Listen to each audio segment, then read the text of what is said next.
everybody, and welcome back to the SMITE Challenger Circuit, still kicking around in the North American scene. Our third set of the day is done. That means we're rounding it out with our fourth and final one, and what a match it should be. The still undefeated Eldritch Hounds looking to continue that reign this week as they take on the Yomi Tanuki, a team that has seen so many different roster changes throughout their weeks, but finally we might be getting a week where we don't see any roster changes from those teams. My name is Jim Tucker. With me is Goremizer on the desk to join me as we get ready to hop into our final set of the day. Yeah, I'm excited to watch this one, see how it shakes out. Again, like you said, like the Hounds, they were the team after Masters, like hands down, keep my eye on them, right? Throughout the entirety 100%. of the year, I think that the way they played in Phase 1 was really good, but being able to play well in Phase 1 of the SEC and then also do well at Masters during against SBL teams, look pretty good on your own, and then translate that more into success in the SEC. I just think has me hooked on watching Hounds sets, so I'm excited to watch what they're able to do, not just this week, but every week. And for the remainder of this week for North America, as we already saw, the Athenian Sages found a 2-0 over the Shivalba Storm just a moment ago. Now the Hounds and the Tanuki will face off, and then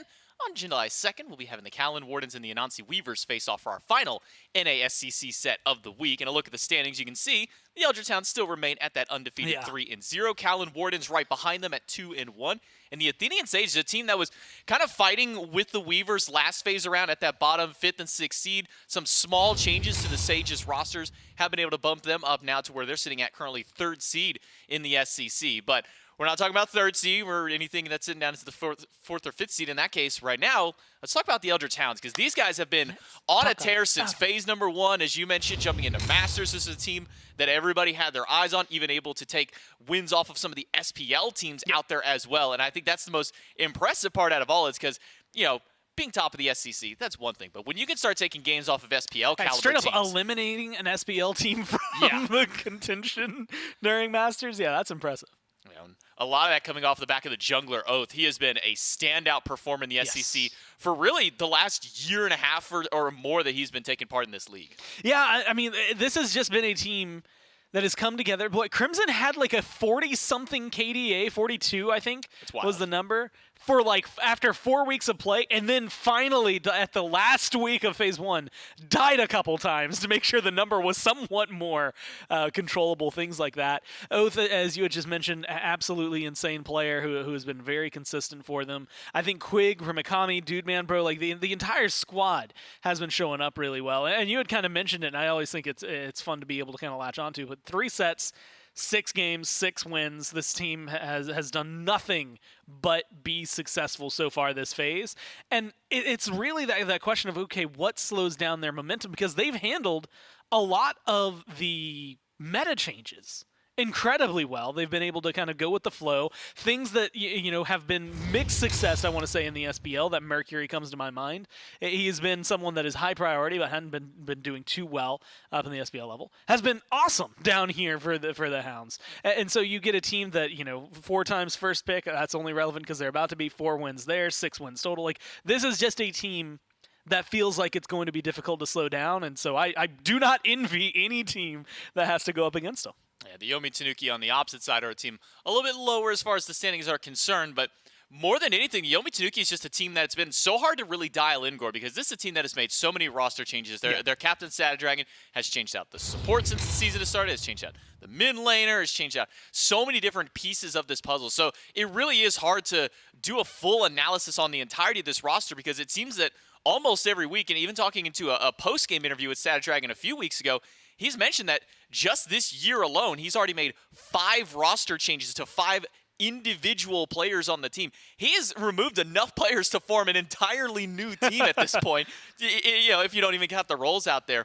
But where they have been able to find success has been a lot of over in that solo lane, and really with Satadragon as well. Hydrogen's been able to step up for this team pretty well as well.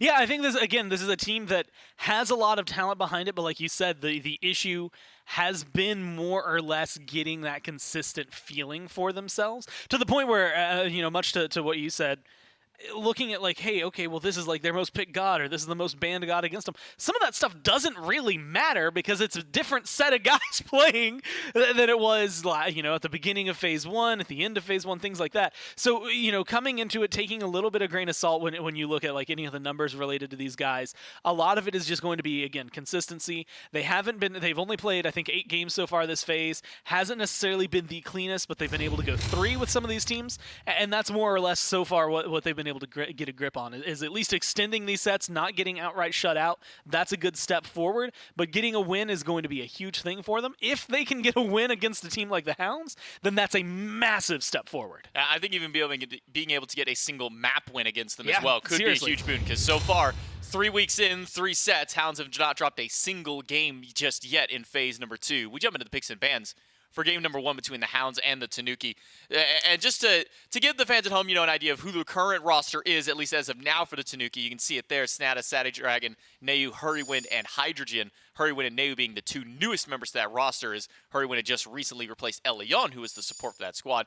And I feel that between Hurriwind and Elion, it's 2 different styles of play, and really 2 different god pools in that support role. I'm actually really excited to see it as well, because I think Leon, he's one of the guys, especially in the SEC, we have seen play damn near every role, if not every role, and has done them really well. But a lot of the success we've seen has been more or less whenever he's in the jungle. That's where that team finds a lot. I think as a support player, there's a stint as a mid laner as well. Like every single time, success has usually followed, or at least been good for him as a player. But like you said, very different. I think that there's still a little bit of jungle-esque play whenever you throw him over into the support role. And so that was something that you kind of get. And sometimes that's exactly what you want. I think with the meta right now, you kind of want half and half, right? You want a guy that can get aggressive, similar to Leon, but you also need someone who can play that style that is, I'm going to throw out my abilities, I'm going to pop my relics, I'm going to do what I can, and if I die, it doesn't matter as long as you find success. I think Hurriwind does that incredibly well. Hurriwind as well was one of the first supports earlier this year to start bringing in the Atlas regularly and kind of playing things like that. So being able to kind of get that snapshot, especially since I wasn't here last week, being able to get the snapshot of Hurry from the play-in tournament to Hurry this week in the SEC and see what's different, what's evolved in that style of play, I think is going to be very fun. For sure. As we take a look at the first bans that have come through, the Ratatoskr, Nemesis, and Ullr banned away by the Hound. So a couple of one direct shot at Snaddy with that Ratatoskr. That's a guy that Snaddy has played a few times up until now. And then the Nemesis, obviously a very powerful jungler. On the opposite side, Chernabog, Robin, and Mercury, no stranger to those bans. Those have become some of the top of the meta. And speaking of top of the meta, when it comes to supports, Quig, no stranger to this Yemoja, and the fact that he's able to pick it up first round has got to be a huge boost for the Eldritch Hounds, and knowing that they're going to have a pretty secure duo lane to start the game. We were even talking about like whether or not Yemoja's even worth talking about on Waiting Room earlier, because it's like one of those things where it's just like, yeah, dude, she's good. She's got a stun. She doesn't use mana. She's got healing. She's got a good disengage. That disengage can also double as a wall to pull people back into the fight, and then she's got actual walls. It's like she's just got so much that's good in her kit. And you know, you can hit her with the nerfs as much as you want. Specifically, like I always think of the ult cooldown is massive, and sometimes that shifts whether or not the teams prioritize her. I think there's definitely a world, you know, where I'm not super surprised if she's not even on the board in the 20 gods that we see on the screen. But at the same time, if she's first banned or first picked, I'm also not surprised because she's really good. And so I think this is just going to be more to that, right? I expect a very solid set of play from the Hounds because that's a very solid and good god. I was wondering what was going to be the pick for Crimson more than anything, because if we look at his last 6 games played, 4 out of those were a Muzen Cobb, and obviously all 4 of those ones were win. He had an Ullr and a Huang thrown in there, so now he's going to have the Huang once again as that one gets locked in. Medusa alongside the Eldritch Hounds, and that might be one of the more surprising ones, because Medusa doesn't really necessarily fit into the kind of the current like big crit style of play, though we have been seeing maybe a little bit more of a slide away from these full crits and going to a little bit more towards these power pen style builds. There's a little bit of flexibility in it, right? Like, you know, you look at some of the builds we saw earlier today, and you're gonna have, I think, a quote unquote hybrid, if you want to call it that, like a transcendence immediately into like Atalantas, into the Wind Demon, things like that. I think there's a lot of versatility in the Hunter builds right now, so you can go for that crit, you can go for the straight up tank killer build, you know, your chin size, things like that, or you can go for that hybrid, you know, specifically ability-based build where you're going for a Hydras, you're going for a Jotuns, you're getting all that stuff that we've seen on, you know, AMCs, we've seen on Ullrs, and so on and so forth. But I really think that in this matchup, my favorite thing about it. It's such a small interaction, but I see Baron. Baron brings team healing. I see Medusa. Medusa brings pretty good spread out anti-heal. Thumbs up to me. I like it. Ever since that change happened where it's on acid spray, I love Medusa into any sort of healing comps. And so I think this should have a good fit, even though she's not maybe as in meta. Yeah, it really does feel like this Baron might be going over the way of Hurriwind. This is a pick that he's really liked. I've been seeing him play this god a lot in ranked. He's been slamming this god multiple times. So we'll see if that Baron ends up going over to Hurriwind for the Tanuki, as the Osiris, Muzen, and Jing are all rounded out. Now, Jing, I bring this up every time that we see Jing because, you know, we look back at Masters. Jing popped off. Yeah. Probably top god, being first pick, first ban just about every single time, winning majority of her games. As of recent, hasn't been winning too many of them. Jingwei's kind of been on the lower end when it comes to the Hunters as far as success rate goes. So I always have that little bit of question mark. Is she kind of turning into the end of Season 8 Ho Yi almost, where everybody is picking this god for some reason, but not a whole lot of people are going to be winning.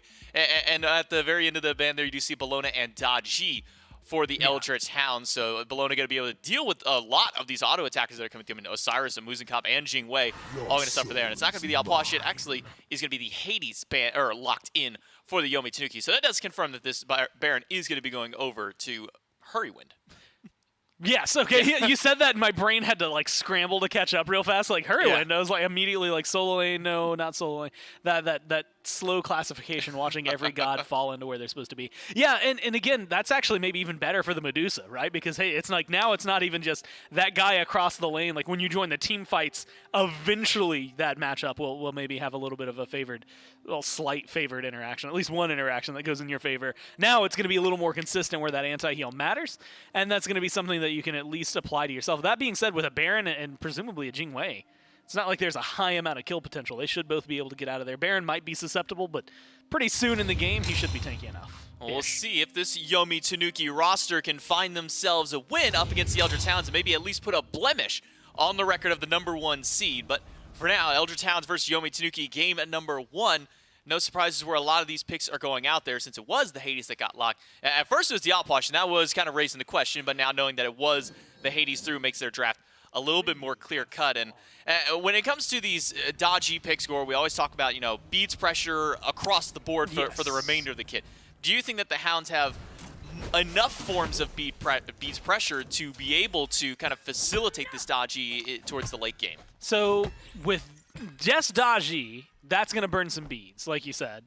Remakami can, right, with a stun off the ult. That seems a little excessive to rely on, though. So I think it comes down to, you know, people like Crimson, but specifically Quig, more often than not. Having the Moonstrike pretty consistently should help out with things like that.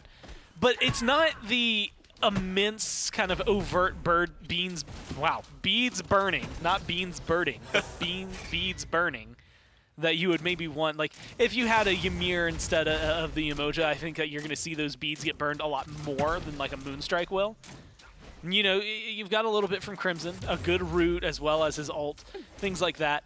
But it does feel like there's a lot of pressure on Oathhh, more than likely to just hit him with one volley, get the beads, the next volley, that's the team fight. And I think that they're going to end up relying on that a little more often. And it finally does feel like some teams are starting to adapt to Huang being in the mid lane. His first couple of weeks out in the SPL, we saw multiple First Bloods going into the mid lane off the back of this Huang with his CC that he's been able to provide. It seems that some teams now are finally understanding we probably shouldn't fight the Dragon Man immediately out in the first couple levels in lane. You saw the Eldritch Hounds just go out and do some of their own clear. Yomi Tanuki standing very far back in this matchup, but I mean, that matchup in the mid lane specifically, I mean, talk to me a little bit about the Huang versus the Muzen. I mean, how does that one really supposed to go? Well, what's funny to me is it's almost the opposites of each other, right? Like levels 1 through 3 for AMC aren't really that great, whereas it's the opposite for the Huang. And you might get to see some of that here. Oh, got stunned by the tether, couldn't dash away to one of the minions to get out of range, and First Blood will go the opposite of maybe expectations. Yomi Tanuki grabbing this one first. But it's the exact same. So following up, you know, what I had said, first off, I thought he was going to get out of there until Osiris walked in. Like, I was like, oh yeah, he's fine. It's just an AMC, no problem. Oh, never mind. Osiris, like, Satadragon's here and has the tether ready to go. Things like that. Makes it just impossible to get out of there if you're Oathhh because of the CC. But all of that You know, AMC, this level, you're going to have, what, your hives? I saw some honey, so I feel like he had 1 point in everything, right? The bees, the hive, as well as the honey itself.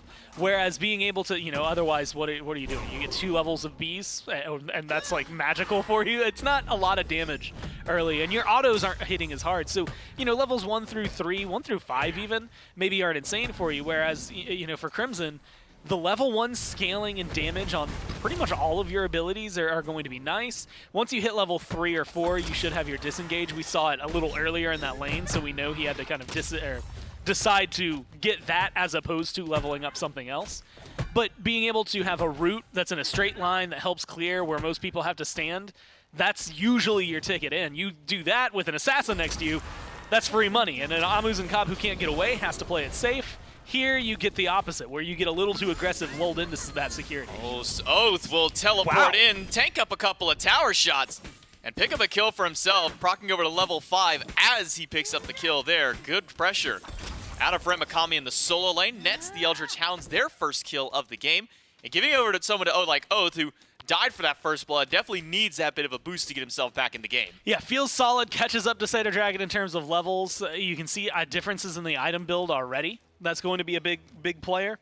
I'm also surprised to see him go that deep. I was so certain the minute I saw Hades get under the tower, it didn't even matter to me that there were 2 people over there. Is he gonna get another?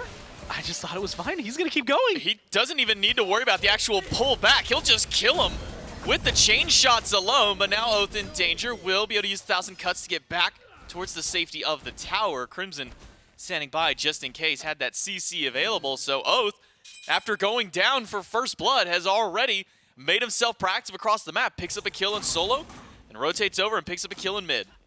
Applause to Nayhoo, though. And I know what you're wondering. Why applause the guy who just died? He didn't use his beads, and that is a big deal to me. Just being, like, recognizing exactly what you said, where the pullback doesn't matter.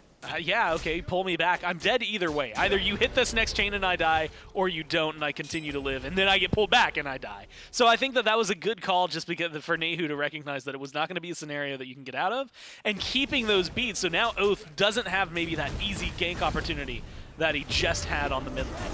Well, Quig saves the red buff and maybe a little bit more. Double stun on the Nayhoo and the Satadragon, but a pullback in from Hurriwind. Won't catch the support out. Quig able to use the wall to his advantage. Now Dudeman rotates over, dashes in alongside Oathhh. The Nayhoo will go down once again, and the Petrify from Dudeman will slow down Satadragon. Hurriwind able to get a little bit of healing back towards himself, but a turnaround by the Eldritch Hounds to not only save the red buff, but pick up another kill. Yeah, that's a good call for them, especially with the way Quig played that. Like you said, like the beads, then into the wall, like just working perfectly to essentially ruin Hurriwind's ult. That's the only way I can choose to describe that one. Was really well played for them, and then it was just kind of a bait in, right? At that point, you go deep, Oathhh gets another kill. It is a little bit of all their eggs in one basket right now. If Oathhh goes down, I don't know who's picking up that slack. Later on, you're going to have a Bellona with a Huang and a Medusa behind you. And so I think late game, you're going to definitely have versatility of targets. But right now, you definitely, I would say I'm a little worried, right? If Oathhh gets killed off, it seems to be worth a lot. But other than that, it's just been really clean play for them. I mean, that first blood slips up, but that's about it. Since then, you've had a very dominating, bullying lane over here in the solo lane. Medusa hasn't seemed to have too much trouble, considering that they're on parity, and admittedly, nothing big has been happening over here. Maybe Hurriwind can change that. Oh, a nice little juke of the Rapid up there by Dudeman, bro. May have saved him a lot of additional health damage there. Now with Quig rotating back over, should at least mean that this dual lane won't have any kill pressure on it. I say that, but Oathhh is making pretty far rotation over. A dash in by Dudeman and a Riptide just a little bit off the mark there by Quig. And that will be the disengage now from Oathhh, recognizing not a whole lot of kill pressure for him. He'll rotate himself back over towards the mid lane, but no real targets over there for him as well. As we take a look kind of at these builds, a very early Book of Thoth rush for EruptCrimson, so he'll be able to get his stacks on very early. Same thing with Nayhoo as he rushed into Transcendence. Yeah, this is one that I think, as a whole, this game is going to be an interesting pace. I want to say with Oathhh over here, nothing crazy can happen. Neither of those players have beads, though. I would have been surprised if Oathhh maybe had wanted to go in. And that's the other thing that I was going to kind of touch on. Not only the pace of the game, you know, the Book of Thoth first off for Crimson, which is going to, one, it delayed the starter item, so maybe that delayed some of that potency that we're used to seeing from a Huang in the first couple of levels. But realistically, it also just I mean, it rides the curve of the game very well, and right now, we've mentioned it, but up until level 12, you're not really talking a lot about Huang anyway, outside of those first, like, 2 minutes. So this is a good spot for him to be in. Just farm, just hang out, see what you can get. And the same thing can be said. Nayhoo knows that he's going up against someone where he has control over the whole lane. And so he's able to build those transcendences. Well, a 2v1 kill up against Remakami. Gets the Yomi Tanuki their second kill of the game and starts to even out this gold a little bit. XP, negligible. I mean, only 100 between, 700 gold. But maybe a little bit more they can find a pick on it. Hurriwind, a good dueling dragons will pull him back into the middle of the team. Oathhh up on the Palau, gets the beads from Nayhoo, and should be a quick disengage to the Eldritch Hounds. A 1-for-1 trade, but Hurriwind for Remakami is still maybe a little bit more worth for the Tanuki. Yeah, being able to get rid of Remakami is a good kill, considering the pressure that they have been exuding on the lane. Plus, you've got a Warlock Satch there. Like, Snaddy's going to get tanky eventually. It's just this first initial portion of the game where Bellona is going to just bully him outright of the lane in its entirety. So not only are you now able to get a little bit of a level, an experience lead, a little bit of gold lead over there, Witchblade, which is going to be very helpful for Snaddy and for the team, but you also are only losing Hurry. Admittedly, you do lose out on a lot of beats, though, right? Nayhoo and Hurry both missing theirs now. That means that Oathhh, especially in this mid 3v3, has a couple of easy targets to pull in. CC immunity there for the ult for Hurry, so that might be a safety, but at least the AMC should be pretty easy to pull in. Thought maybe we were going to have a fight around the blue Same. buff, but Oath's rotation and quick jungle clear makes it to where there's no actual fight, so Remakami gets to have a blue buff this time around, thanks to the help of his jungler. Level 10 now on this dodge E, 4, 1, and 0, and something that we talked about just briefly earlier on, where if Oathhh does go down, that's a lot of the lead that the Eldritch Hounds have that could go to the wayside. For now, the Eldritch Hounds trying to get some big pressure in this duel lane. Again, Hydrogen forced to ult defensively off the pressure from Quig and the rotation from EruptCrimson. Really, I'm interested to see where the initiation will go when these beads are back up. Hurry just got there. Still a minute left for maybe the AMC, as Oathhh is going to back off. But the problem I have is as the game goes on, 2 levels, Satadragon's probably going to pick up beads. I don't know that Snaddy even needs them, because I think later on that might just be your outright pull into the team fight. Then you go into Pillar of Agony, get all those extra prots, and feel pretty good about yourself. And when you look at it, Hydrogen is maybe the worst person to try and get into a Palau, period, just because beads, oh no, I don't have beads, ult, cool. Either at least those two should be up at any given time. It's very rare that you're going to see them both down and Oathhh be able to find a pull there. So that's something I think to keep in mind. Pyromancer does go to the Tanuki. Good efforts from Hurriwind to at least keep Quig from trying to steal that one away. So the Yomi Tanuki able to pull this gold lead a little bit back closer to a state of even. Solo lane, 2-level difference between Remakami and Snaddy. That one kill that Snaddy was able to pick up has been able to net him a pretty massive XP lead, to say the very least. But again, experience kind of mitigated the fact that Oathhh is able to find a little bit of a lead for himself. Up until just now, Quig was holding a pretty slight lead over Hurriwind as far as supports are concerned. And looking over at Dude Man Bro, we might be able to talk about it here. Tier 2 in the Devourer's Gauntlets picked up by him. Quig pulled back into the coffin. A root is good. A Riptide will push Satadragon away. Oathhh doesn't have the ability to go into Palau just yet as he got stunned down. Quig uses the walls, but the walls will not save him from the damage out of Snaddy. One ultimate dropped by the Hounds, but one kill over for the Tanuki. And you got to see something as Satadragon can walk through those walls in the right opportunity, but here's Oathhh on the Palau. Damage is good, but there's not going to be a pull this time around. So a little bit of engage, a little bit of play, but not a lot of kill potential. Losing Quig there, again, maybe not the end of the world. Not getting anything back definitely hurts, especially after losing a Pyromancer as well. So the Tanuki, I think, playing it well in terms of mid-camp fights.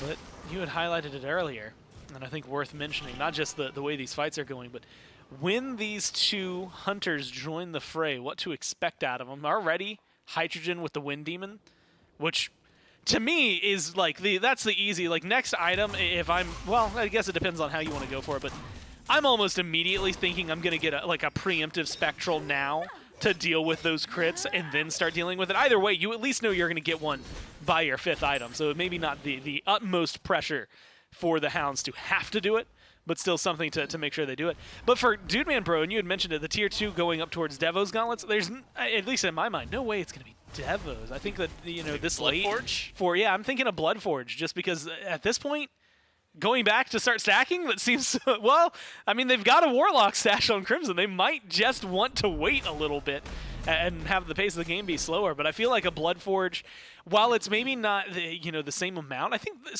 people smarter than me with the math have actually done like the Bloodforge versus Devo's conversation.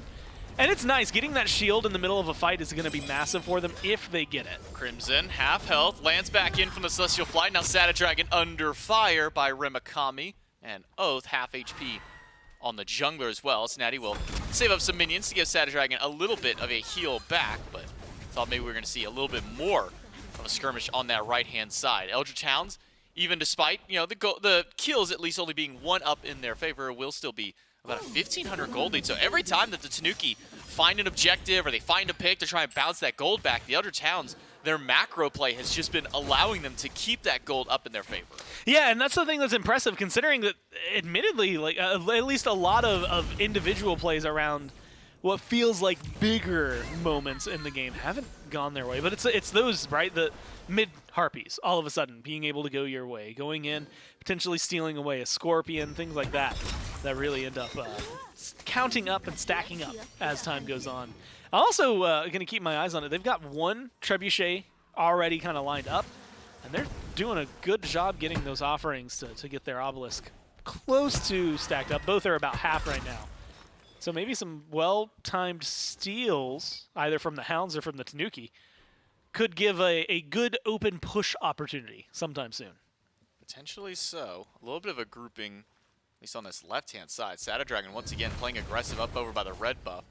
Dude Man Brawl on the opposite side of at least that middle point. Will now run into Satadragon. Will, at least for Dude Man Bro, be able to walk away from the sickle and the ensuing damage after. Now a reinitiation by Dude Man. He dashes in aggressively, and so does Oathhh.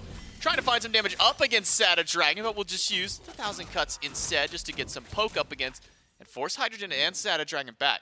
It is a beads picked up by Sata as he did hit that level 12, and Oathhh almost got him, but just about a half second too slow.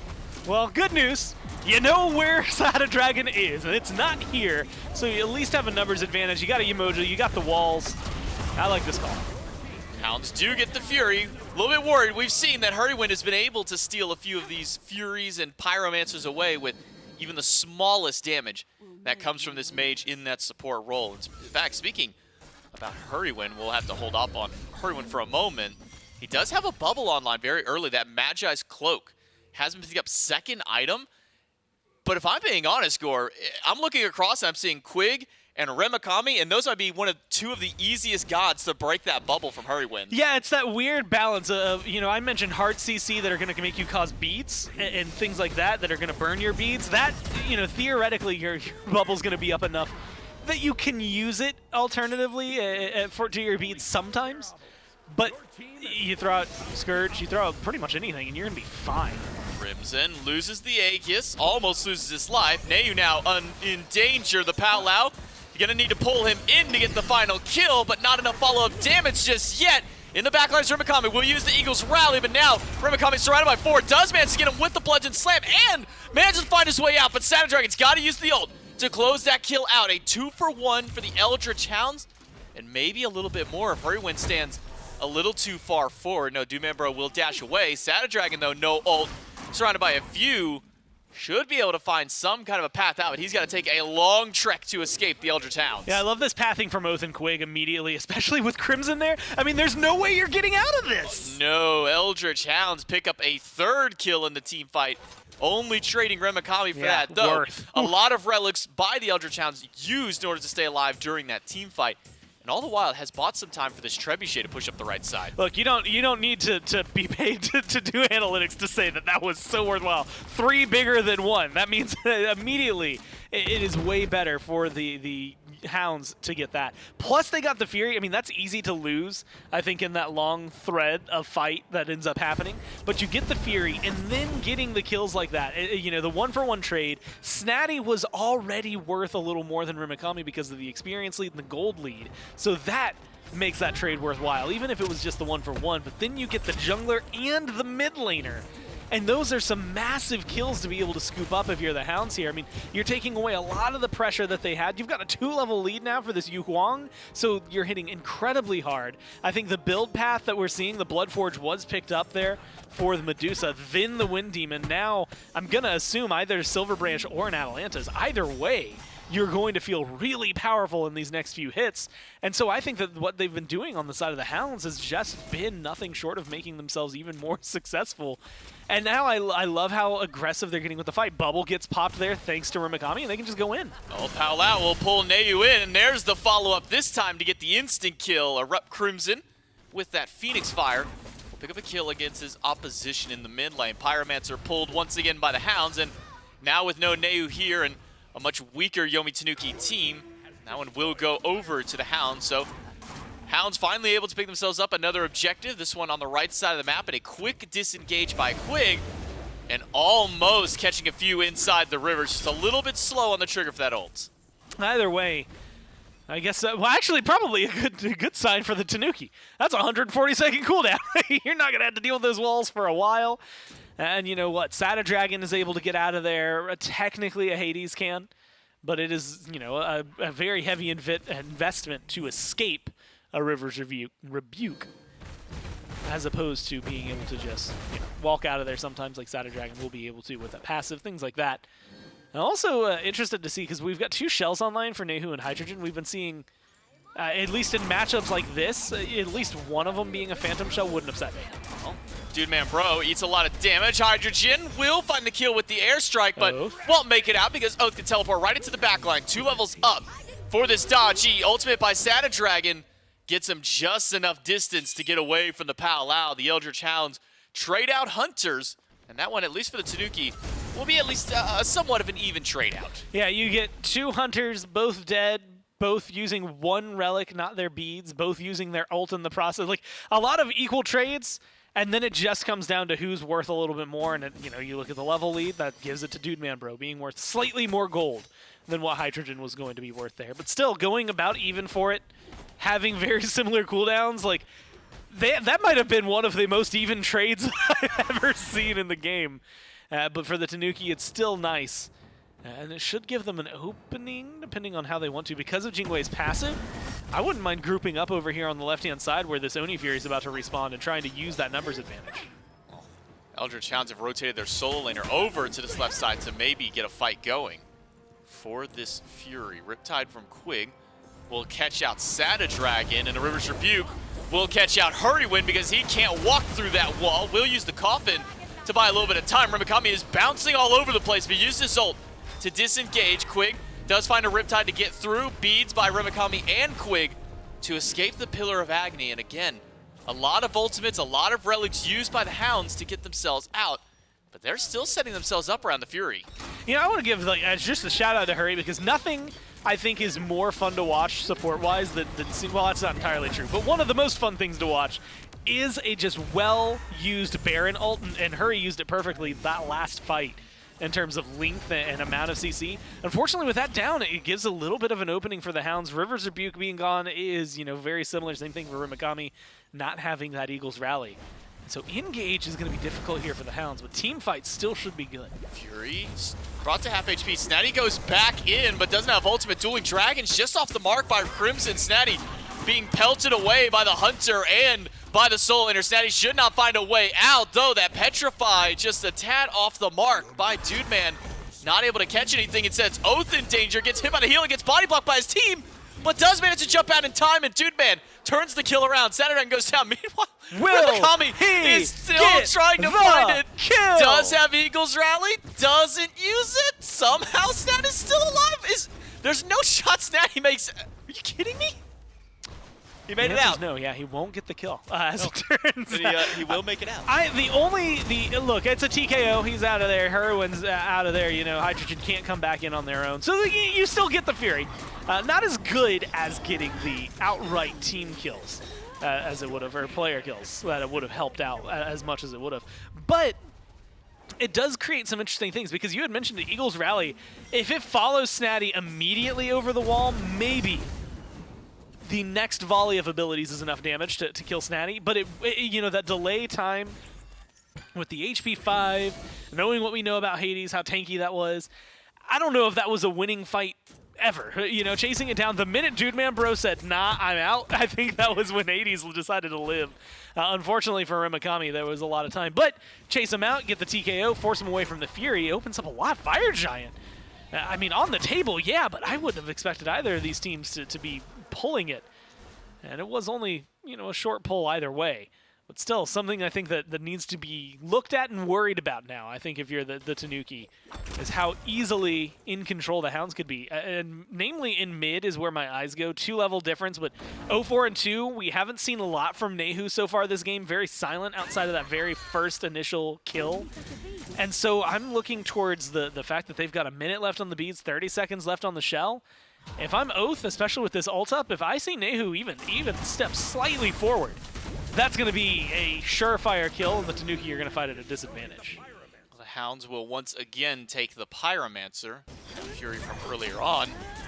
And maybe more than just that, Hurriwind and Snaddy are in the neighborhood, and they should be able to sniff this one out, especially with the Ring of Fire now coming around. Snaddy can dump himself right in if need be, but it seems that the Tanuki aren't going to try and stop this Fire Giant. The Hounds are just going to grab the one for free. Quig and Dude and Remakami, with some good zoning, make sure that the Hounds pick up the biggest of the neutral objectives on the map.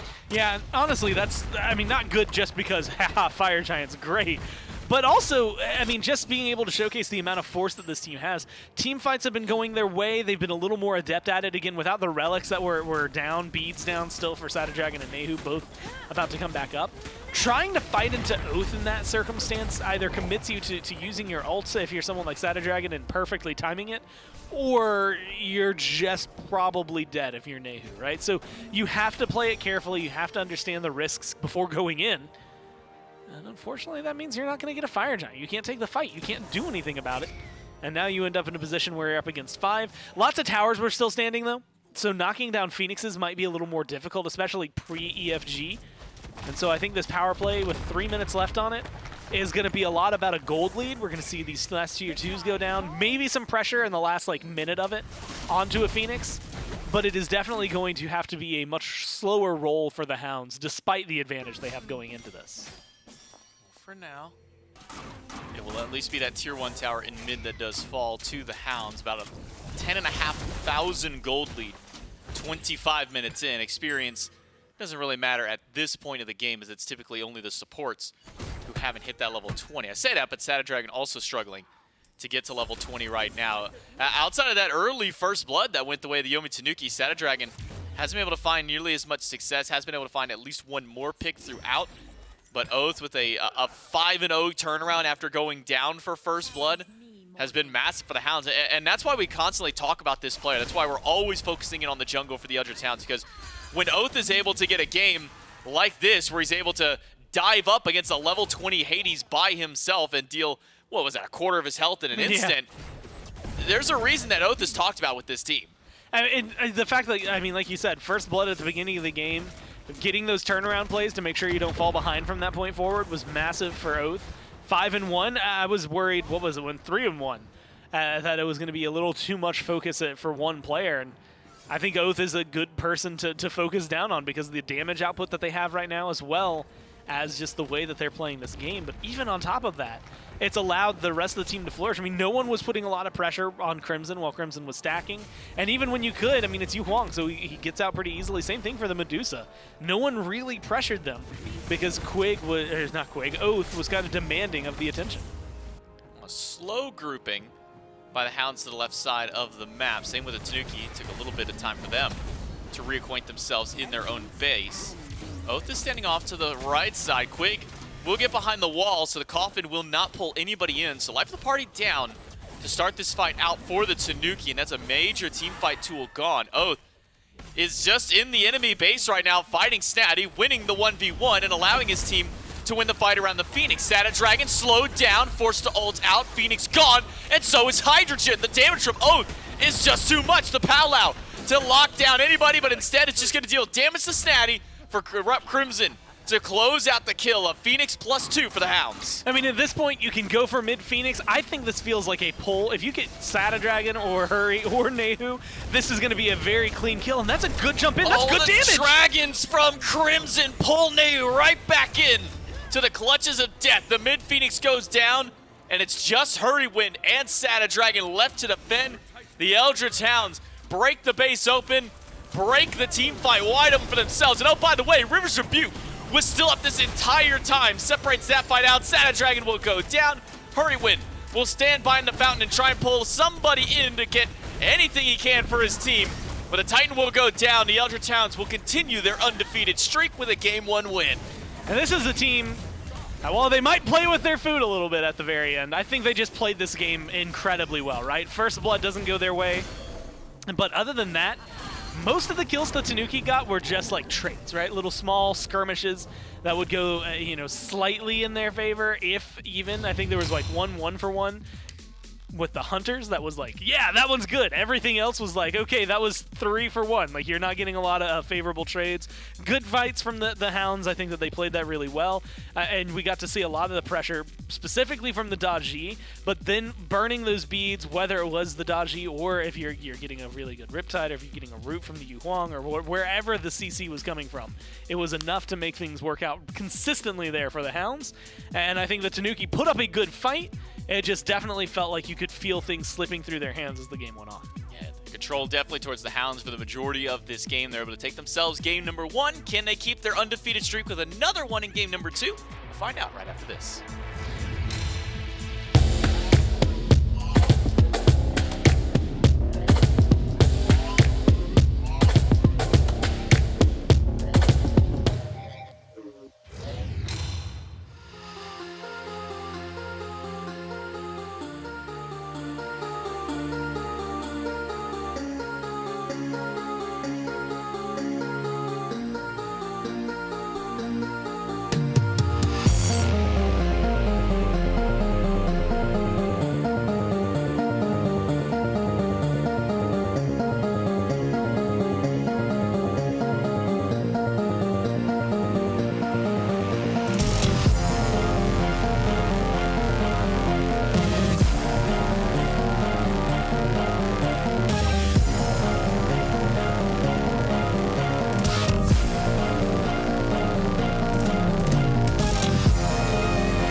little bit. Oh, hold on.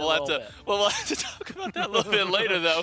Eldritch Hounds find themselves a win in game number 1 up against the Yomi Tanuki in rather clean fashion. An early spill to Oathhh in that mid lane 2v2 ended up being not so fun for the Eldritch Hounds, but then Oathhh immediately picks himself up 2 kills after that, 1 in solo lane, then 1 over into the mid lane. And from that point on, the Eldritch Hounds never let off the gas. They're able to find themselves a win in game number 1 and maintain themselves now 7 games played in Phase 2, and all 7 of those are wins. They're that much closer to remaining undefeated. J-Mac and Gore one more time. Signs of life out of the Yomi Tanuki. I think now that we're finally seeing this team as a whole, kind of seeing what this team is capable of. Good moments from them, but Eldritch Hounds, who have been together this entire time, this entire year, are really showing how much of a veteran squad they've put themselves together. Yeah, I mean, just the capabilities to bounce back. A lot of it started from this. I didn't expect a play, I'm pretty sure Snaddy didn't either for a little bit there, to dive the tower, because early on it's such a risk if you get caught off at any point in time. But, you know, that first blood for Oathhh was just an all right bet moment, right? Like, I mean, immediately it's like, okay, cool. Yeah, you guys killed me. Let's see how this plays out for you. Gets a kill in solo, comes to mid, kills mid, comes to mid again, kills mid again. And at that point, you're just ready to start going through people. I mean, you've made up for what was the first blood bounty and then some. And then the chase down was really well played to moments like that, right? Where Hydrogen gets a kill onto Dude Man Bro. That feels pretty good, but Oathhh getting the kill back on the Hydrogen maybe feels a little bit better. I mean, the Daji just got to hit really hard. I think you've got a good squad around you to enable that team to hit really hard, come in, whether it's getting last hits or bursting people from full. I think you got pretty much everything you wanted from them, not to mention what Crimson was able to do on this Huang, as well as, even though it didn't have like a huge impact, but Quig, I think a lot of really good ults, and you get to see that in the 10 assists. But I would also shout out Dude Man Bro. 9 assists there. I mean, a lot of good damage, whether it was slows. I don't think we got to see any stuns from the ult, but good damage that was spread out there, really just to help set up the other two. The ult stun for Dude Man Bro, still harder to do, but we say that, but in Season 9, we've seen so many 2- and 3-man petrifies that actually do end up catching people out that it's almost surprising that we don't see some of those ult stuns out there, but mostly just kind of facilitating for the rest of his team. Yeah. Oathhh able to clean up with pretty high player damage alongside of his mid laner there. And Crimson getting to play the Huang the second time now this phase at the least. Looked good on it the previous time as he had a 5-2-6, now a 4-0-4. Continue to add to that record. And now the Yomi Tanuki need to find their footing, at least in this game. You know, they had a great start. You know, being able to get first blood on your jungler, a great way to go about it. Unfortunately, afterwards, just not a whole lot more from Satadragon to turn things around. We'll see if the Yomi Tanuki can do it in game number 2 as we jump into the picks and bans. And seeing this Huang make it through, it almost adds a topic of conversation now, Gores. We've seen how successful Huang has been at the SCC level. We've seen how successful he's been at the pro level. Is Huang starting to reach a point where he is almost hitting that moment of being kind of a first ban-worthy god? That is the fun question, because from what I've seen, and I'd have to double-check SBL just to make sure, he has yet to rise in, like, first pick potential, right? Mm-hmm. And that's usually, like, that's the point where it's like, okay, must ban is in that first pick. Like, is it someone that if they get, you're ruined by it? And I think that win rate has been just okay enough that I'd have to actually double check that one, because I don't even know if I trust that, right? Just okay? How well has he been doing? I think that it has been very, very solid as a play. If I look at this, that's a 60% just the quick maths of what I see in front of me, and that's assuming that it updated with what I put in there earlier. Pick. But now, yeah, with it rising to the first pick, I think we are on the cusp. If it doesn't happen this week, I think next week is the week we start seeing Huang get banned, because I think that this is a moment, especially, you know, with 6-5 bonus coming out, you're getting I think Nemesis ult nerf, Chernobog's getting a small nerf, Mercury's getting a small nerf, and while most of them maybe don't feel crazy strong, that's usually enough, especially with Mercury's win rate in the SBL right now, to maybe leave an extra ban open. And if Huang's doing as well as they have here, as well as they have for some of the players in the SBL, I expect to see that gravitate upward in terms of pick priority, which usually means all of a sudden becoming one of the top 6 bans from one of the 2 teams, one of their top 3. If not, I mean, he should be in the bottom 2. Like, if he makes it through the top 6 picks, yeah, ban him. If they don't need a mid laner, ban him, dude. He's just too 100%. Good. Well, we do see coupling along with the Huang is an Ares for the Yomi Tanuki. So Hurriwind going for a very aggressive play style in this pick at the very least, and then an Osiris as well. So a bit of a gas pedal team out of the Yomi Tanuki this time around to maybe trying to answer some of the aggression, because when you take a look at the top two that the Eldritch Hounds have been able to grab for themselves, Yemoja and Ullr, a god, at least for Ullr, that's shown a lot of success for EruptCrimson. So he has a 75% win rate on that god alone when he's able to get his hands onto it. And then Oathhh going back to a pick that's worked so well for him. Bakasura, a god that's normally reserved for that second wave of bans if Oathhh doesn't have anything. Well, Oathhh decided he didn't want to wait until the second round of picks. He's going to grab his god out right away. And I like this pick because, again, when you look at like the Daji, even though it did incredibly well in game number 1, Ares has a CC immunity, Huang has CC immunity built into the kit, just straight up immunity built into the kit. Osiris with an ult gets out of there. All of them can get beads as well pretty easily.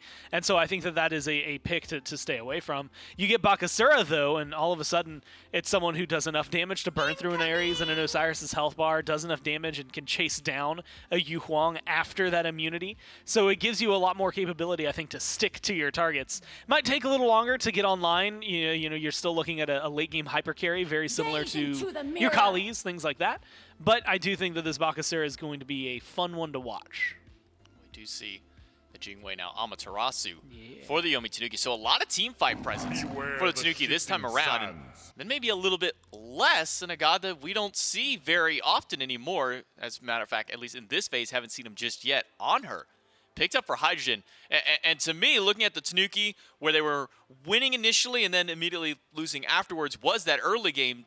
To me, Gore, this Tanuki draft now might have some of those answers that early game. Anhur, god that definitely wants to get in your face and try and box a little bit faster, a little bit more early on than some of the gods. So a different look entirely really out of the Tanuki. We go from, a Baron Jing Wei dual lane to now looking at Ares and Anhur. Yeah, and honestly, Ares Anhur, like that is one... I'm pretty sure you could have played that on release. I'm pretty sure both of them were in the OG game. So there's that for you. But also, like you said, I mean, you get, chains, that slows you down. Cool. Throw up the pillar, that slows you. Then you get the impale, that's a stun. Jing Wei should be able to get out of there pretty easily, assuming you burn your beads. But that's a thing. You're going to have to burn your beads. If the chains connect, you're not going to be able to ult, things like that, without having to burn your beads. So I think there's a lot more lockdown, a lot more consistency for the Tanuki here. I agree with you. I like their draft coming into this a lot better. Well, it won't be Oathhh taking, or it won't be, Crimson taking the Ullr to be Thoth instead, as that's get locked in. So let's jump in to game number 2 with the Yomi Tanuki and the Eldritch Hounds. And I think you're right to go, because we see the Ullr. It's something that Crimson has been doing really well with in the games that he's been allowed to play it. And now we're kind of taking it back from that, and we're just going right back to Thoth, which, again, another pick that has worked well for Crimson, just maybe a little bit unexpected coming as a 10th pick. What I think is funny is highlighting it the way that you did, which was that the Tanuki had a little bit of struggles. They got that first blood, but then everything else early game just did not go their way. They couldn't really fight, couldn't stand up to the onslaught that was the Hounds. And now you get a draft for the Tanuki that handles that very well in a way that, you can very much pause and control a little easier a team that is fighting well on the early game. And the Hounds go, okay, cool, we'll lean into it harder. We won't just try to win the early game. We'll try to run the whole show. I think a lot of these characters translate incredibly well into the late game on the Hounds. But if this team gets ahead, it really does start to just win harder, right? This is a draft that will do well if they can continue to keep themselves on their toes. And it's going to have a lot of decent damage behind them as well. I'm interested to see all of the items they go for. Normally we see a Transcendence there for an Ullr, so that might slow things down a little in the solo lane, as well as it looks like at least one book being built for Crimson. Could be Thoth building his own book here. And that might make things pretty interesting to see how the pacing goes in the mid lane. Oh, good damage axe over here. Axe toss by Remakami, but the bladed arrow off the mark. And again, I completely forgot the fact that the Jingwei did get locked in for Dude Man. And so it's not even the fact that it's Ullr going over to Dude Man or not in the mid lane. It's the fact that it's going to the solo lane for Remakami. So going for something a little bit more fight-oriented, at least for the Eldritch Hounds. So this is a 4-carry, 1 support style of draft out here. We've seen it in the SPL, and it's had mixed levels of success. Yeah, the Dragons have been running something very similar to this very often.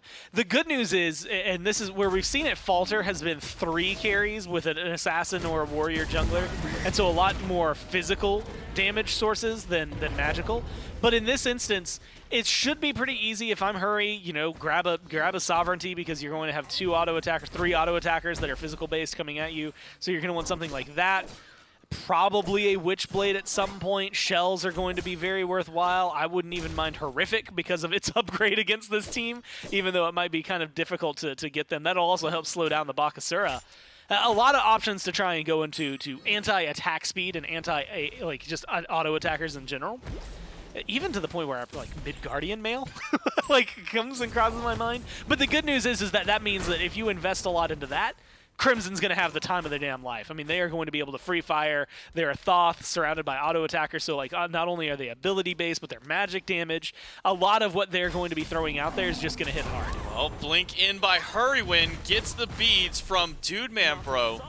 Some good damage coming out of the Yomi Tanuki. 3 minutes in, stun does hit Hydrogen, but Dude Man is not there for the follow-up pressure immediately afterwards. So both members of the dual lane on really both these squads will be out for now, but Hurriwind again showing his prowess on this god, able to hit those 3 chains up against the Eldritch Hounds. And we all know 3 chains is better than the rapper 2 chains. You know that sometimes 2 chains does wear 3 chains. Does he? Sometimes. So he's just a liar. He is just a liar. Some days he is. J-Mac, what kind of world do we live in that we can't trust 2 chains to wear just 2 chains? Well, right now we're going to need Hurriwind to trust to hit more than just 2 chains. He does, and Oathhh is the one who will pay the price because of it. Hydrogen comes up for the first blood of the Yomi Tanuki. That's just a good kill. I mean, there's not much about that one to really slice up either. You jumped in against an Ares, he hit you with a chain, you can't get out. The rest of the team swarmed you and killed you. I think Hurry's incredibly low. If Oathhh does not get swarmed by the rest of the Tanuki, then yeah, that's probably a kill. You're maybe able to chase down Hurry, get yourself first blood. I would also say, I'm not looking at Bakasura at this moment in game and thinking, that's the guy who's going to lead me to victory. Just yet, right? Like, in about 10 minutes, yeah, sure, I'm going to start looking at him a lot more. A couple of items under his belt, and he's someone that needs to be taken seriously. But right now, I think that was a very kind of overly aggressive play for Oathhh. And I'm interested to see how well it turns around, because last time Oathhh, died early, turned it around, was like 3-1, 5-1 at one point. We'll see if they can pick the same kind of pace up on a Bakasura. Didn't immediately get his return kill like he did last time around, at least not for now. Blink is down by Oathhh, down for 70 more seconds. Remakami has been able to get good pressure in this solo lane, but ends up losing out on a little bit of that battle earlier on. Hurriwind has been consistent on these chains. Okay, I said the moment I said he's been consistent on the chains, as I'm trying to say it, he misses one against 2 man. Still not the end of the world for the level 4 Ares, as Hurriwind has been able to net so much pressure in this dual lane for the Tanuki. Yeah, this is an interesting dynamic to have for them, because I think that this is a good composition. Are they going to get any pulls here? At least one onto Quig. Oh, ultimate from Dude Man. Chains good onto Quig. Another one good onto Dude Man Bro. Hydrogen used the Desert's Fury. Needs one more auto after. That's a turnaround kill for the Eldritch Hounds. But now Hurriwind slightly out of position, low on mana. Good impale will push Quig away, but Quig has plenty of Omi to keep this fight going. Sun off the mark. Oathhh uses his ultimate, but he does not have a lot of damage up against Hurriwind. The dual lane of the Tanuki pick up yet another kill. Yeah, I got to give a shout out to Hydrogen there. That pillar, like right as Oathhh went to ult, it is just enough of a body block that causes Oathhh to run around the awkward way. And that makes things so clean for them in terms of a disengage. Well played by the Tanuki. And like you said, another kill picked up for him. 2 now onto the Anhur. That is a great, great pickup. And so you feel already in a more comfortable spot than you were in game number 1. You're picking up more kills, you're getting more gold because of it, and exuding a lot more control over the map. But the only problem I have, again, is maybe how long it will last. I think that, and I say this a lot about ADCs and auto attackers, I think, in general, but a lot of it, for a Bakasura, if he falls behind, or for an Ullr, or for a Jing, is more time-based, right? They're still going to get their items. It's just how much do you do before they get there. So this is a good foundation. I think that the Tanuki are in a good spot, but I need to see them build that foundation up into something a lot bigger in order to make sure that the Hounds don't just run away with it late game. So far, Tanuki, while able to find a couple of kills in dual lane, got to give some props over to Nayhoo, who's been able to keep a level up over Crimson for the last few levels of this game so far. Able to get his Book of Thoth online, start stacking that one up. Same thing to Crimson. So I imagine in mid lane, going to be a little bit more of a farm fest for probably the next 10 or so minutes. Oathhh will try and get some pressure across. Ultimate in from Hurriwind is available, gets the 3 chains, but doesn't use that no escape, both beats and ult available to Dude Man, so he would have been out regardless.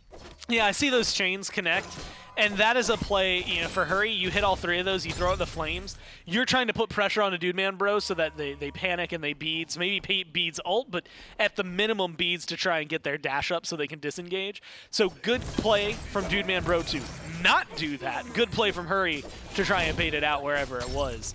So the Hounds keep things, again, a little more under control. Duo lane's not necessarily an easy pressure point because Dude Man Bro can still get out. And case in point, it happens right there. And that's going to lead a Dude Man right to Hurriwind. I just died. Probably just won't even worry about using the... Oh, no, he did use the beads. I was thinking, won't worry about the beads. Should probably recognize that he is dead, but Dude Man Bro uses his beads, loses his life. It's a 3rd kill for the Tanuki and a 3rd kill for Hydrogen. I mean, that one's just great. Yeah, you have to beads. That's the thing. You're going to get locked down by the Ares shackles, right? You have to figure out how you're going to get out of there. You get crippled. And so you have to use your beads if you want to get out of there. I don't think you're getting out of there. And that's, I think, where the problem comes in. The beads were used because Dude Man Bro wanted to get out of there, but again, it feels like it's going to be too much to handle. Each chain, it's easy to underestimate how much damage an Ares is going to do. Because each chain, like a one chain, if I hit you and another person and a 3rd person, all 3 of you aren't going to take a lot of damage. But you hit one person with all 3, the damage that kind of compounds on that, plus, here's the friendly reminder, the flames doing % health damage is really going to burn you through. So I think there's a lot of good moments there. And now you can just do this to Dude Man Bro. Oh no, the Impale missed, but the shackles are still there. Dude Man Bro is just getting bullied in this lane. A 4th kill to Hydrogen. But silver lining for the Hounds. They picked up one on the right side, then immediately silver lining kind of knocked away as Remakami does go down, but Oathhh still fighting against Satadragon. Quig is here to help out his jungler, and the 1v1 turned to 1v2 will go over to Oathhh. So there's some of that bounce back for the Eldritch Hounds, but this duo lane is starting to spiral out of control. Yeah, 2 levels down for poor Dude Man Bro, who is just getting bullied. Dead Man Bro. I mean, it is just... Look, it has not been a good day. So, well, not day. Good game. 9.5 minutes. Yeah. Like, I mean, every opportunity you have, and look, there's still, you have your ult, and that's it. And you have to, like, if I see Ares, you have to preemptively, like, the chains hit you. You're not ulting. You can't. And so there's a lot of play that Dude Man Bro has that is going to either have to be preemptory or is going to just have to hope that it doesn't connect. Just leave him alone.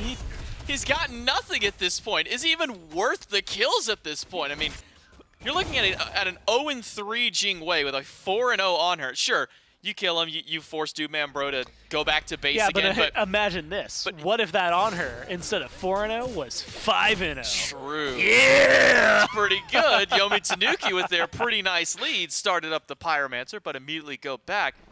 But even saying a pretty nice lead, 3 levels up in your dual lane for your Hunter, supports are sitting the same level.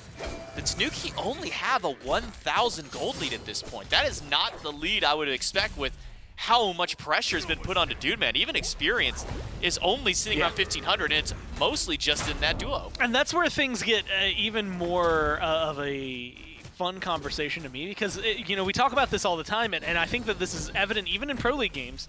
Sometimes just getting the kill doesn't mean anything. I mean, we've seen teams that are up 10-2 that don't get too much out of it, right? And even here, you're up 5-2. You've gotten good kills, a lot of pressure on duo.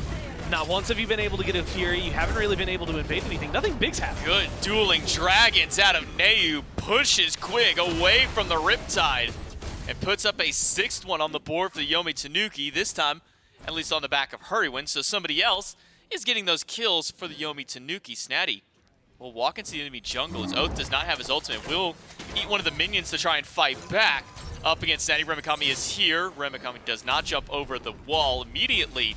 Snaddy should be out. The chains from Hurriwind just creating enough of a zone to keep Crimson back, but the Hounds will go for the Pyromancer, but the Yomi Tanuki steal that one away. That's a big win, because if the Hounds get that, gold's even, and things are not looking good for the Tanuki when you're winning a lot of these fights, and yet the macro play, the farm play from the Hounds is just more powerful. Maybe doesn't even look that good. Dude Man Bro's going in for the fight. He's 2 levels down, and he wants to fight despite being a full item behind in terms of where the build is. So I think that might be more exemplary of how the Tanuki are feeling than anything else, is just the fact that you've got this lead, the gold is finally going slightly in your favor, but the Hounds still, and maybe even more so now that they're approaching mid-game, want to fight. And they don't think you're necessarily running away with this. They're still willing to take some of those risks and put themselves on the line just to try and take you down. And a kill right there, I mean, if you're Dude Man Bro, you take that fight, you win, you at least tie up the level, and you start to feel really good about your positioning. I do worry for the Eldritch Hounds, though, because once we do approach late game, yes, they'll have double Hunter and a Bakasura, so objective play will be really good. They should be able to really shred through any of the tanks that do walk up. Yeah. But it feels like a little bit of a lack of team fight for them. Their only real good CC in frontline comes from Quig with that River's Rebuke. There is a shell picked up by Nayhoo already, so gotta imagine Phantom Shell is there. So for the Hounds, if this does end up pushing to that 25-30 minute mark, how will the fight go through? For now, it's a fight over in the duo lane jungle. Hydrogen puts Oathhh down far, and a rampage for the Hunter, putting a kill up against the enemy jungler. A good return start for the Yomi Tanuki, but Satadragon caught out, does use the ult. EruptCrimson through the wall, does not find Sat, instead he finds Nayhoo, and look who's rotating to the backside of the fight. It is Snaddy. EruptCrimson in danger, makes it through. Thanks out with the walls, but Snaddy will dash right when those walls collapse and pick up another kill. But look where the damage is. Hydrogen's so low, but I don't know the Dude Man Bro can comfortably go back in. Quig left by himself against the other 2 frontliners, and the shackles from Hurriwind will keep Quig slowed down under the tier 1 tower, or tier 2 is still not a safe spot. And Dude Man Bro, level 11, will dash in aggressively against Snaddy. He's got Remakami here, does find the axe toss, but misses the fall of damage after. Now Hurriwind can again throw out all 3 of these chains and connect, and Satadragon has returned to the fight as Snaddy picks up Oathhh, and Sata claims Remakami. Now, if you don't go for this Gold Fury, I'm going to have some very unkind words for you, so Tanuki.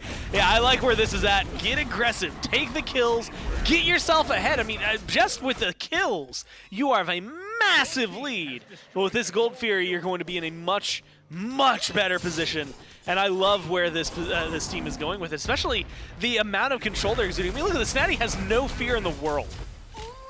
Yeah, I don't think you need to fear when there's a level 11 Jing Wei. Yeah, good no point. beads, no ultimate, no second relic, and Hydrogen's level 15 on his Anhur, fully stacked Transcendence and Atalantis. Yeah, just dive that tower anytime that you want to. I mean, Desert's Fury did like 70% of his health bar enough. Yeah, that's pain. That's a pain. 4 levels.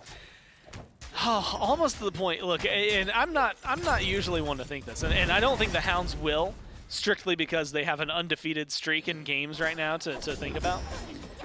But if I was in this game, and I'm looking at the duo lane, and admittedly maybe it's not your end-all be-all, but Solo's 3 levels behind, Jungle's 1 level, 2 levels in mid, 2 levels for support, 4 levels for Dude Man Bro. I'm maybe thinking, I'm maybe starting to think go next if I'm in the game, right? Because it's not an impossible win. But damn, is it a hard win to get. Luckily, only 1 tower has gone down. So map state-wise, you're fine. There's a lot of gold on the map, and it comes down to, you know, Pyromancers, Primal Furies, Oni Furies, Gold Furies, etc., etc., etc. And I think that this is a team that still gets more powerful over time. But I said it to you earlier, a lot of it is how far into the game you can make it. Do you have that time to get to your late game state? And with the way things are going, J-Mac, especially with 2 more kills in the solo lane, where Snaddy and Hurry are just bullying the Hounds. Supposed to be big. I don't know that you have the time you need. Oh, if they can find this pick, they can. Crimson is here. Hydrogen uses the Aegis. The River's Rebuke are there. Hydrogen will go down. Crimson getting the credit for the shutdown is massive for the team. Fires up that final judgment, but only clips Satadragon with it. The Dueling Dragons will slam Dude Man Bro into the grave. Nayhoo, credit for the kill, and Satadragon will jump in. Quig has absolutely nowhere to go. Not enough Omi in the world to save his life. And a double kill for Nayhoo and the Eldritch Hounds' undefeated record at major risk as the Yomi Tanuki balloon this gold lead into an 8,000 lead. Yeah, that was a glorified deicide. I mean, there's 2 seconds, 3 seconds separating that from being just an outright deicide. And I'm, again, looking at where they can fight back, little kills like this could be huge if they can kill off Hurriwind, especially burning that ult. But you have to find this kill. And it shouldn't be this heavy of an investment. It shouldn't be this hard for you. In fact, Hurriwind wants you to fight. Yeah, he's going to die, but look how far forward you've been baited. They've seen you.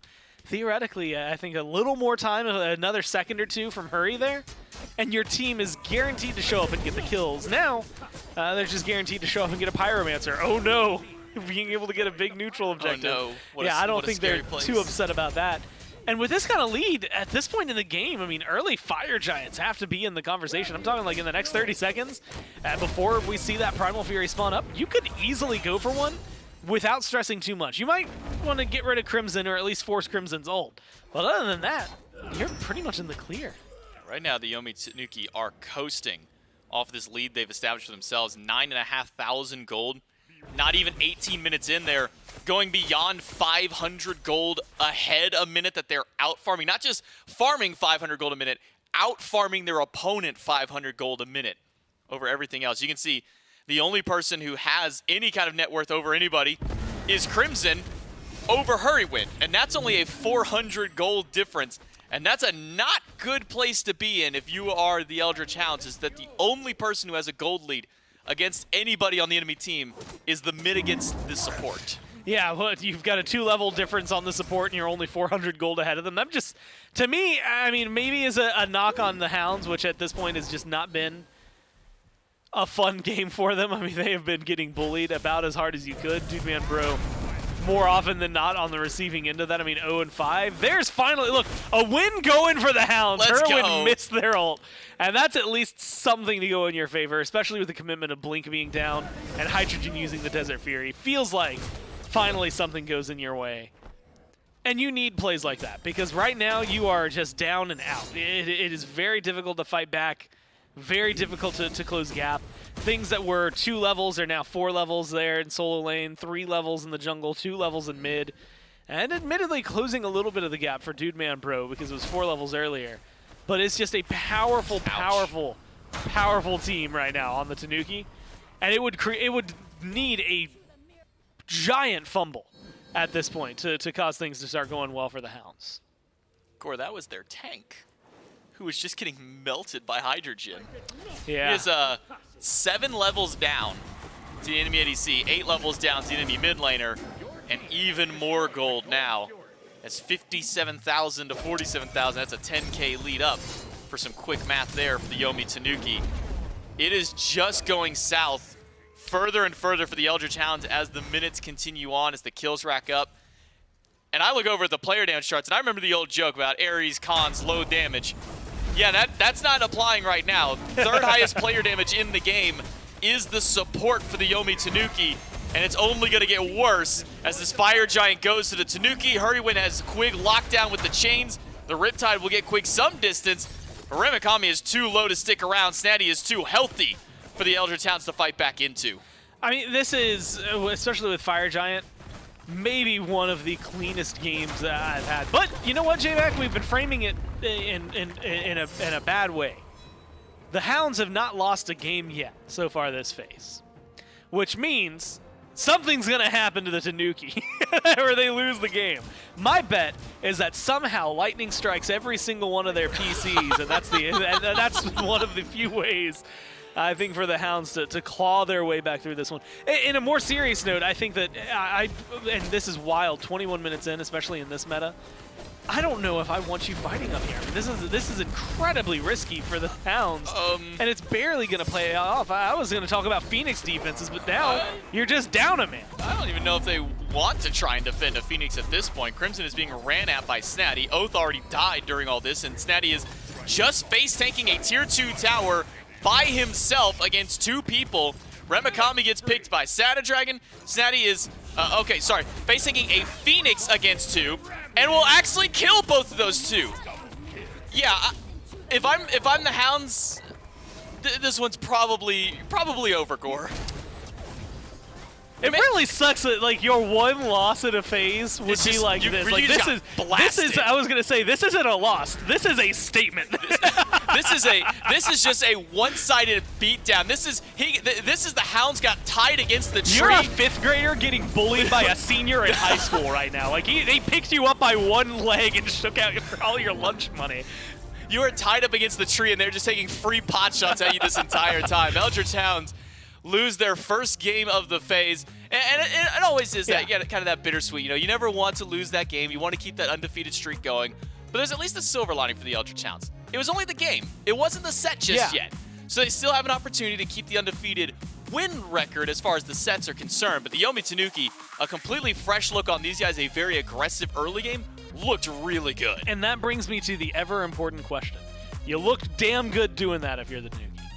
Can you do it again? That's the only question. Doesn't have to be anywhere near as clean. That one was like impeccably clean, almost to the point where it was like bizarre how well you were doing and how strong that was. But being able to find another win against a team like the Hounds, that would be the biggest thing. Already, I think that was what we set up for him at the beginning of this. Was like, cool, just getting a win against a team like the Hounds is impressive. But if you can take the set, that's a huge step forward. I think that's the ultimate question that the Tanuki need to answer. Can they do that again in game number 3? Can the Eldritch Hounds bounce back and try and keep that undefeated record? We'll find out right after this break.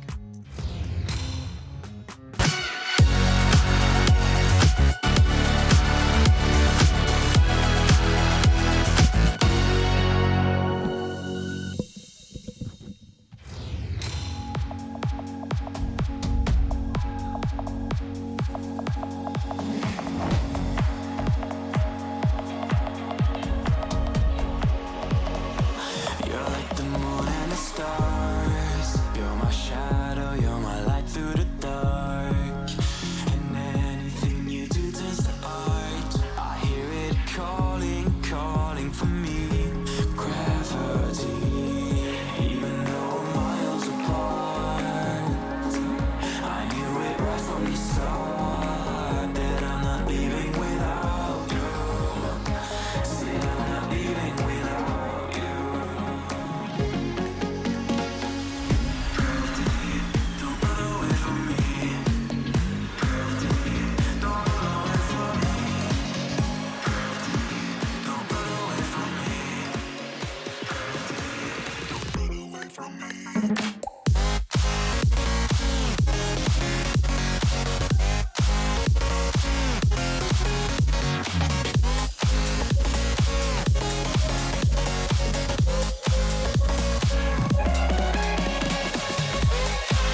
Yomi Tanuki find a dominant and convincing win in game number 2 up against the Eldritch Hounds and show that the number 1 seed can in fact bleed. The Eldritch Hounds got off on a bad foot very early on, and I should say that Hurriwind and Hydrogen in the dual lane got off to probably one of the best starts that you can ask for. It was what, a 3-0 or 4-0 in just the first 6 or 7 minutes of play.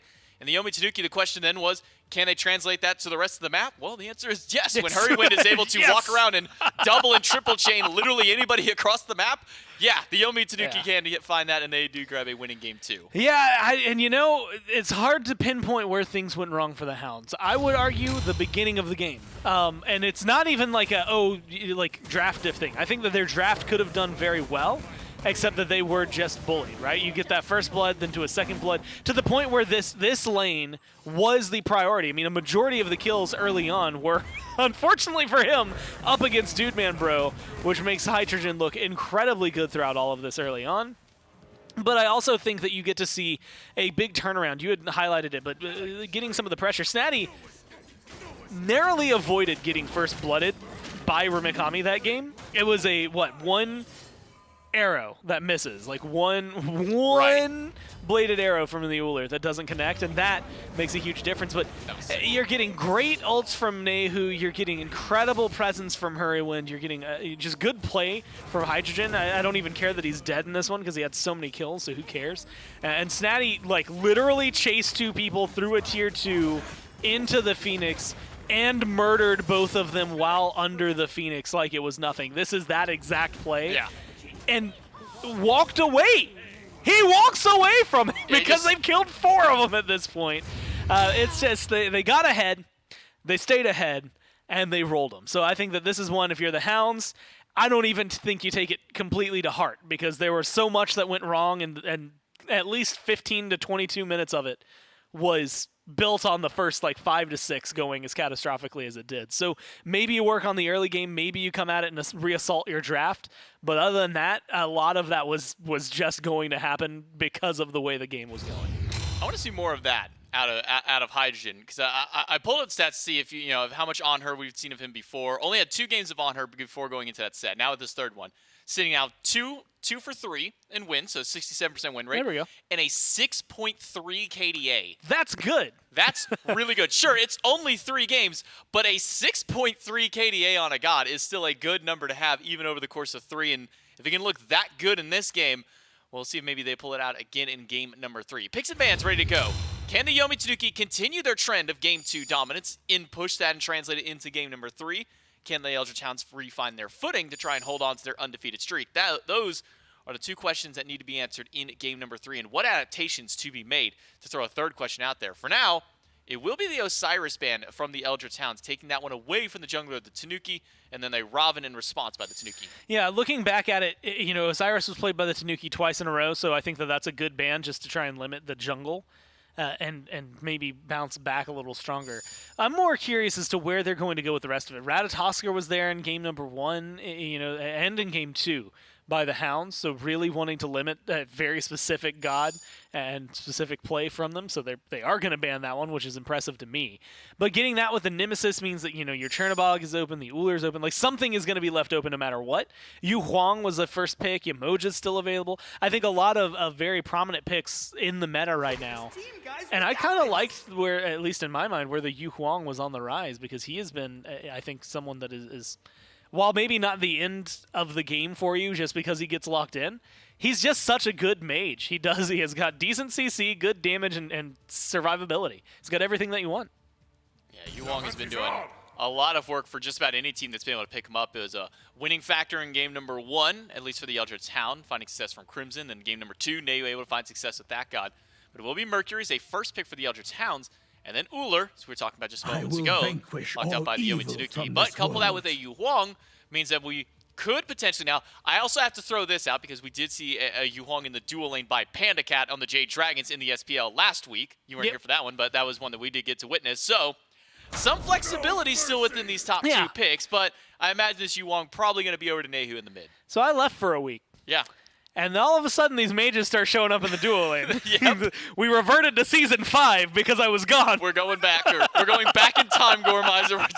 We're just dialing the clock back now. No, I think it's fun to watch because, and you know, there was a little bit of the conversation happening around it. I actually think the Dragons, you mentioned them, and the conversation maybe should be had around the Leviathans as well, because Pagon and Shinto are just nuts at Smite, and they're really good. And so if it means funneling, like if it's a quote-unquote ADC meta, and they're the ones that are going to be the strongest, and though they play best through their mid laners and they funnel a lot of gold through their mid laners, then yeah, let them have it and see what you can do on the side lanes. I don't think that's going to happen here, but since it's an Ullr and a Huang, anything's possible. Anything is possible. Now, I pulled up the Huang just to see how many times this god has been played. It's been played quite a bit so far since his initial release. Kind of up there with a lot of gods. You always wonder, you know, when a new god comes into the game, how many teams are going to pick him up, how many players. It's been pretty successful across the board. And I looked at the KDs just because I was curious. Big Man Ting's in the SPL, 11.5 KDA on the 2 games he's gotten to play him. Then I looked at Zeros, who has a 21 KDA in 3 games. That's pretty crazy. Just shows how good he is on that guy. But that's over in the EU region. We're over here in NA, where Ares and Cupid are the picks for the Eldritch Hound, and Cupid is just a dude, man, bro classic in that duo lane. It actually makes me think, because I think Biakai was tweeting a rant about Cupid on Twitter the other day. But again, Ares and Cupid, first off, I said this about the Ares and the Anhur. This is a draft you could have played, or not a draft. This is a duo lane you could have played in 2012 if you wanted to. Cupid, in my mind, is an interesting god because he brings so much to the table. You've got a little bit of healing that gives you mana sustain as well if somebody else picks that up. That's good for the Ares. You've got a cripple, you've got a mez, you've got a huge ultimate, and this one's the one that was one of my favorite changes, but when you level up your 3, you just get passive attack speed. With items like Silver Branch being in the meta, it feels like that is almost exactly where you'd want to be. And I personally just like him. I think in lane he does really well. Going up right now, presumably against an Ullr, although maybe, you know, determined to be seen based on the very end. No, so it will be the Ullr. I think he's got a good amount of chase potential and survivability up against someone like Ullr as well. Well, Poseidon and Vamana, the last 2 gods for the Eldritch Hounds to be locked in, and we've seen the Vamana at least one time come out for the Eldritch Hounds by Remakami. That was a win for them, and a pretty impressive win at that one. And then the Poseidon to go over towards the mid lane. So Eldritch Hounds with a little bit of a different look. And if I remember correctly from this game out of Remakami, he didn't build this as a tank style of Vamana. He built a little bit tanky, but then started going down some of these katana routes and was just W-keying into the team, full comboing hunters. And then for the Yomi Tanuki, they round out their draft with not only that Xing, but a Bakasura and a Shiva. And this is something that Trelly and Miff had to talk about a lot in their last set, where Shiva's early game got a little bit weaker, but it's still pretty good. Late game kind of feels essentially useless depending on how your build goes. So I think I got to keep heavy eyes on the Tanuki, considering the Shiva likely slot itself over towards the solo lane. Let's jump into game number 3 between the Hounds and the Tanuki to see where things are going to fall into place. Yeah, this is a draft, once again, that feels heavily required on getting a lead and maintaining it throughout the early game. So I'm interested to see what the Tanuki can do with it. That blink caught me off guard. Yeah, I saw the gears turning. I saw it, and I'm like, you know, it's nothing. Like, look, man, if you're an Ares, you got blink at level 1, you don't need that thing for 5-6 more minutes. You're fine to use it. Did not expect it, is all that really comes out. But I think that's good, right? You get to lane a little bit faster. You're going to have better clear at this level of the game between the Ares, who the flames do more damage to minions, and with the Heart Bomb, means that the 2 of you should have pretty good pressure up against a Xing and Ullr, at least for a level or 2. And it really is going to give you some leniency. I don't know how much of this is going to be bullying in either way. I feel like Cupid and Ullr are both very good at disengaging, and Ares and Xing are very difficult to kill at any stage of the game. So I'm starting to look elsewhere if I'm looking for first bloods. Mercury doesn't necessarily scream out to it. Huang does, but we haven't been seeing as much of those, especially with the Bakasura on the side. And so I'm going to keep my eyes on where the Tanuki go, just to see if they can get themselves some early gold to maybe help push this draft forward. I don't know if Crimson Oath want to take this early 2v2. It seems it'll just be wave clear, the name of the game for them. Oath finds a couple of chains up against Hydrogen. Meanwhile, Hurriwind will deal with Dude Man Bro in the backline. So that early pressure the Eldritch Hounds had might turn around as they backfire. As Hydrogen jumped in, finds the stun up against Quig. But not a whole lot of follow-up. Instead, it's a Heart Bomb by Dude Man Bro. That's going to be a stun. up against Hurriwind and the beads out of the Ullr. Very low on mana for Hydrogen, very low on HP for Dude Man, and not level 3 yet to have those hearts to heal back up. And this is honestly, I think, a good spot to be in if you are Hydrogen. I mean, again, first blood on the Dude Man Bro is what gets you a decent start last time around, but then that decent start turned into a fantastic start, turned into a absolute stomper of a game. So the Tanuki, at least getting some of that pressure feels pretty solid. The level up for Cupid is going to be important, like you said. Either, putting another level into your Heart Bomb to make sure your clear can match, or going for the hearts. If you go for the hearts, this Ullr is going to start running away in terms of clear, even though you have to go Transcendence, even though you're super low on mana. I think that gives Hydrogen a pretty distinct advantage. I'm curious as to what happened with the blue buff start on that right side, because you look up at the top side, and Yomi Tanuki have their blue, it's ready to go. But for some reason, the Hounds their blue buff hasn't spawned. What happened at the start of the game to where Remakami just didn't get a blue buff forever? In fact, he doesn't even have it on him at this point. We'll have to wonder about that, because, I mean, you look at Satadragon, he has not left that point. He leaves, and then like 3 seconds later, the buff. What happened on this right side? That's a good question. And I was so flabbergasted by the blink on left that I can't tell you. I didn't even look at that side of the map. It's so standard over there, we never think about it. The only thing I can think is, very standard splits. Typically, you're throwing, your jungler and your mid laner over from speed to red. You get your duo lane from green to purple. And blue buff is usually soloed out early on, right? Right. And so I have to assume that Remakami just did the wave first. That delayed it, so, Snaddy clears blue, comes in, gets the wave. Wave gets pushed a little by Remakami, a little bit of pressure there. Once that first wave was done, then you went and did your blue. But then the timers are so off sync that you can't just invade it like normal anymore, which is good if you're trying to counter invades. Sonic Boom finds 2. Hydrogen finds the dirt as Dude Man Bro gets a turnaround kill. Those beads still down from the earlier skirmish that happened in the dual lane. That allows for the Eldritch Hounds to pick up first blood. But I think you're right. I mean, this desync timer on the right-hand side not only is able to now set up for this. So we do see 16 seconds. Oh, he just left the buff. He didn't pick it up. He left it for only a little while. That still doesn't explain just how long it actually took them to go through.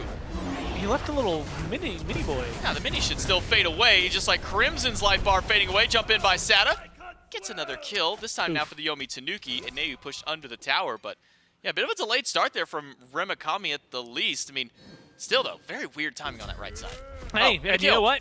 I don't care, because you're getting kills, man. Keep it up. If you're a Vamana, you get the Golden Blade. Again, this is an item I love. Again, if you're looking at it clear-wise, first off, ult-wise for a Vamana, the passive on Golden Blade is going to be nuts in teamfights. That is, you've got a big AoE foot stomp that is then going to be made even more AoE if you hit people. So that's incredibly good. You get attack speed, you get move speed. Those things I love as Vamana.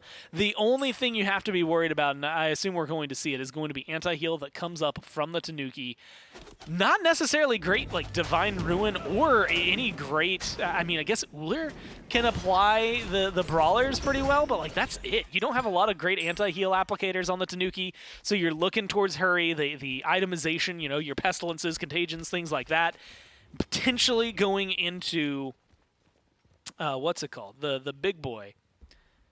Ankh. There we go. That's the name of it. That gets rid of the entirety of the healing. If you hit the Vamana with that, usually that's the surefire way of just killing him outright.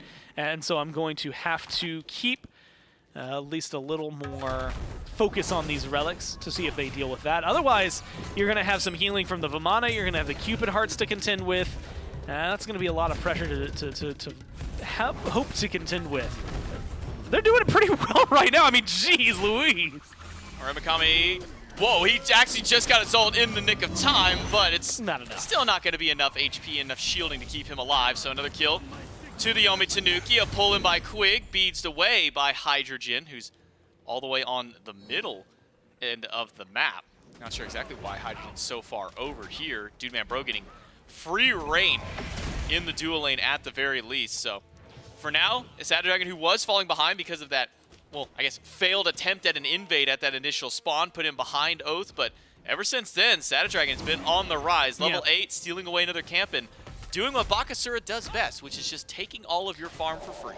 I mean, you've got 2 late game hyper carries that really are able to bring a lot. This might be the best showcase for the fight that they have. The Remakami no ult. Depends on whether or not Oathhh wants to go in. You've got a Sonic Boom. You've got Crimson on the way.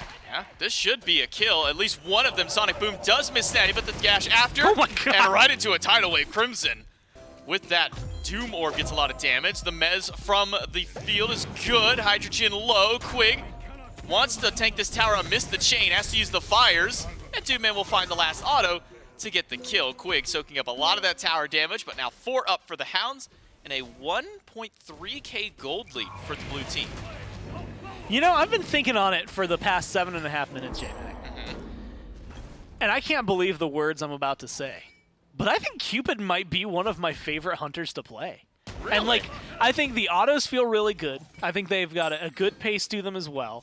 I like his kit. And I think that we're getting a good demonstration of why he can be very powerful here.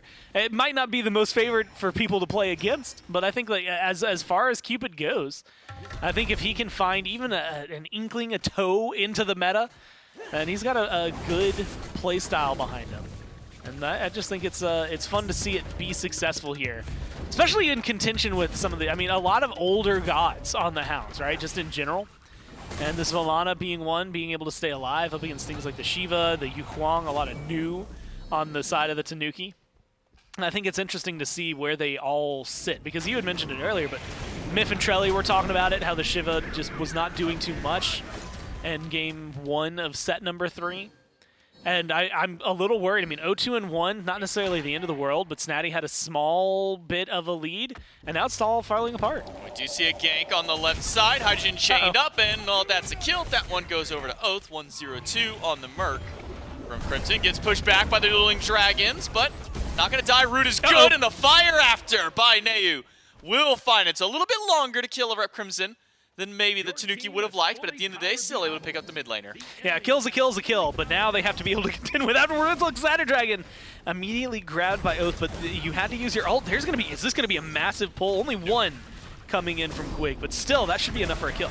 Chains connect on a Hurriwind. There's no way for him to jump out of there. Satadragon uses the ult to go back in. As Remakami gets rooted out, has to use the ultimate to get up into the Colossal Fury. It does find a way out, so it's a one-man pick.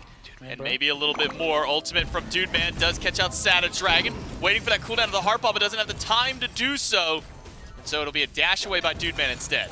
I mean, Dudeman Bro being able to make that rotation period is impressive. Quig should be able to get out of there. Yeah, you have to remember what the healing you get. Man, you get so much from bolster defenses. It's just good. I don't know that I can legitimately name them all from memory because there's so many things that are in there. Well, you're getting extra prots, you're going to get healing. Those are the two big ones. And so that's where I'm going to end it. But it isn't an aura around you on top of that. So you're feeling pretty good, I think, if you're Quig, even in moments where it feels like it shouldn't be. Rage, I think, was just finished there by Oathhh, and so that one's one to keep your eye on. A lot of Mercuries over the last couple of weeks that I've seen get this Rage have not managed to get a lot of stacks on them. But at 2-0-2, you got to have a little faith in what this Merc is going to be able to bring. And I think that the Hounds put themselves in a comfortable position. They've been getting good fights. They've got good objective secure and good objective fight. I think this is a good spot to be in. This is a brawl for the Pyromancer. It goes to the Hounds. And a Sonic Boom off the mark, missing Snaddy. Oathhh still willing to fight back in, but the Fire Giant gets pulled by Snaddy, and that should be the end of the fight now for the Tanuki as their soul laner is low on mana. Meanwhile, Trebuchet in mid lane by the Hounds being pushed up. Crimson able to get some good damage up on the tier 1. Satadragon will chase. Kraken is down. This could be a good pick for Sata to get back in this game, but not going to continue the chase. For a second, I thought that Trebuchet was on the tier 2. They do manage to deal with it. But look at that chunk of damage it put down in mid. Yeah, again, it's just tier 1. But 11 minutes in, that's going to feel great. The Tanuki, though, feeling a little brave. Quig is here. No way. He would have to steal it with fire or a chain. Doesn't steal it with either. I shouldn't feel nervous about that.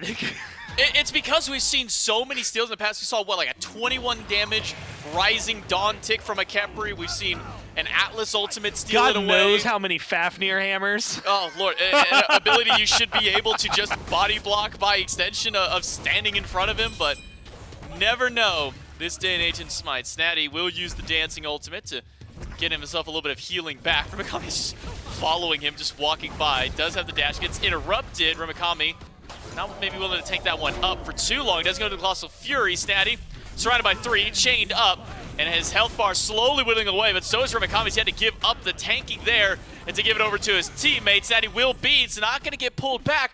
They need one hit on this guy. Come on! The Sonic Boom and the Major, I mean, not going to be able to find it. Look, Snaddy's going to be able to heal this up. That's where you have to remember. These towers do scaling damage. I mean, for every shot Remakami is taking in a row, it's just going to be more and more and more. Every single one of them are going to hit harder. And unfortunately, you have to leash it at a certain point. And I thought for sure Quig's ult was going to be the thing that did Snaddy in, but unfortunately, they've got a sovereignty, right? Picked up. So all of a sudden, you know, for Quig, maybe that damage is there, but for Oathhh, for Remakami, it's not going to be available. And so the Tanuki, I mean, that is, again, so small, and in the grand scheme, maybe doesn't turn too much around, but it does stop the Hounds from getting further ahead, at least for a moment. Still doesn't get Never mind, for a little longer than a moment. A little bit longer. I'm trying to think back, Gore. When's the last Sonic Boom that we saw hit? Was it the one in the dual lane? Man, at the very beginning of the game? It was the first one, yeah. I think that was the last time that we've seen a Sonic Boom hit. Heart Bomb does connect. Hydrogen playing Ring Around the Rosie with the sidewall there. Doesn't go far enough. Dudeman Bro to close that gap and pick up a kill for himself. 3-0. Now on the bet. Now Dudeman Bro last game was like 0-3, 0-4, getting bullied by Hydrogen. Well, now the shoe's on the other foot because Dudeman Bro's level 14 on this Cupid. And 4 levels up. 4 levels up, and a tier 1 tower gone. While he's 4 levels up, the rest of the team is fighting in mid. Crims uses the beads. Hurriwind down, jumps himself away from the chain to connect. Oathhh, Sonic Boom, but won't use it this time. And you know what? Maybe for the better. Yeah, the hit rate on that isn't great right now. I actually do. I don't mind seeing those get thrown out because that's one of the best things about it. You either force weird positioning from the Tanuki, even with a missed Sonic Boom, or you get a good dash afterward. That was a lot of damage thrown towards Crimson. Snaddy will use his ult to get some big damage up against the opposition. Quig goes down to Satadragon all the while, and Oathhh forced to retreat alongside his partner Remakami. Remakami does have that Breastplate of Valor picked up, second item going in towards the shields next. We'll see if that's a Berserker or a Glad Shield, but Dudeman rotates over, finds an ult against 2, gets big Mez, Sonic Boom, clips 2 as well, and that'll be the death on a Hydra, and that's the setup that Oathhh needed to get this going back for him. I was wondering if they felt confident enough. I think they have the damage that they could continue to fight more if they so pleased, but I don't necessarily mind them holding back. Never mind, keep going. Nayhoo is gone, Satadragon thrown against the wall, and into the arms of Dudeman Bro. A 4th kill for the Cupid, 2 assists as well. Dudeman Bro is tired of being bullied, is tired of being on the receiving end of every single one of these ganks, has been very proactive across the map, part of 6 of the 11 kills for his team. And you know what? Being able to have so many of those, you're 4 levels up, 5 levels up now on your opposing Hunter, you're hitting so incredibly hard. Oh, Remakami. And I think maybe this might be you biting off more than you can chew, but you've got some backup here, assuming Oathhh wants to help you at all. But with Quig around, you might be able to find a big fight. Oh no, the dot might be enough to kill Dudeman. One more tick is just enough. Hurriwind finds the double kill off the dot from the Furious Roar. Not going to find a third one this time. Blink out of Oathhh will get him out. Quig playing zone duty to keep Hurriwind and Hydrogen at bay. Quig should be fine, but what a kill, what a double, I should say, for Hurriwind to keep the Yomi Tanuki alive. Quig will pull both of them in, and may just be delaying because Oathhh is back in just a moment. Doesn't have ultimate. Quig doesn't have much health bar left to spare. Hydrogen picks up the kill. Yeah, Hydrogen, I think, has to be the target here. If you can get a good line of sight on him, whether it's a Sonic Boom or what, you're going to feel pretty solid. Ring around the Rosie again. But look, there's the crit of being able to use Major Look over the wall is such a massive change for this Mercury. And it's just enough to get some damage out there, not enough to turn it around. Crimson was slow on the rotation as well.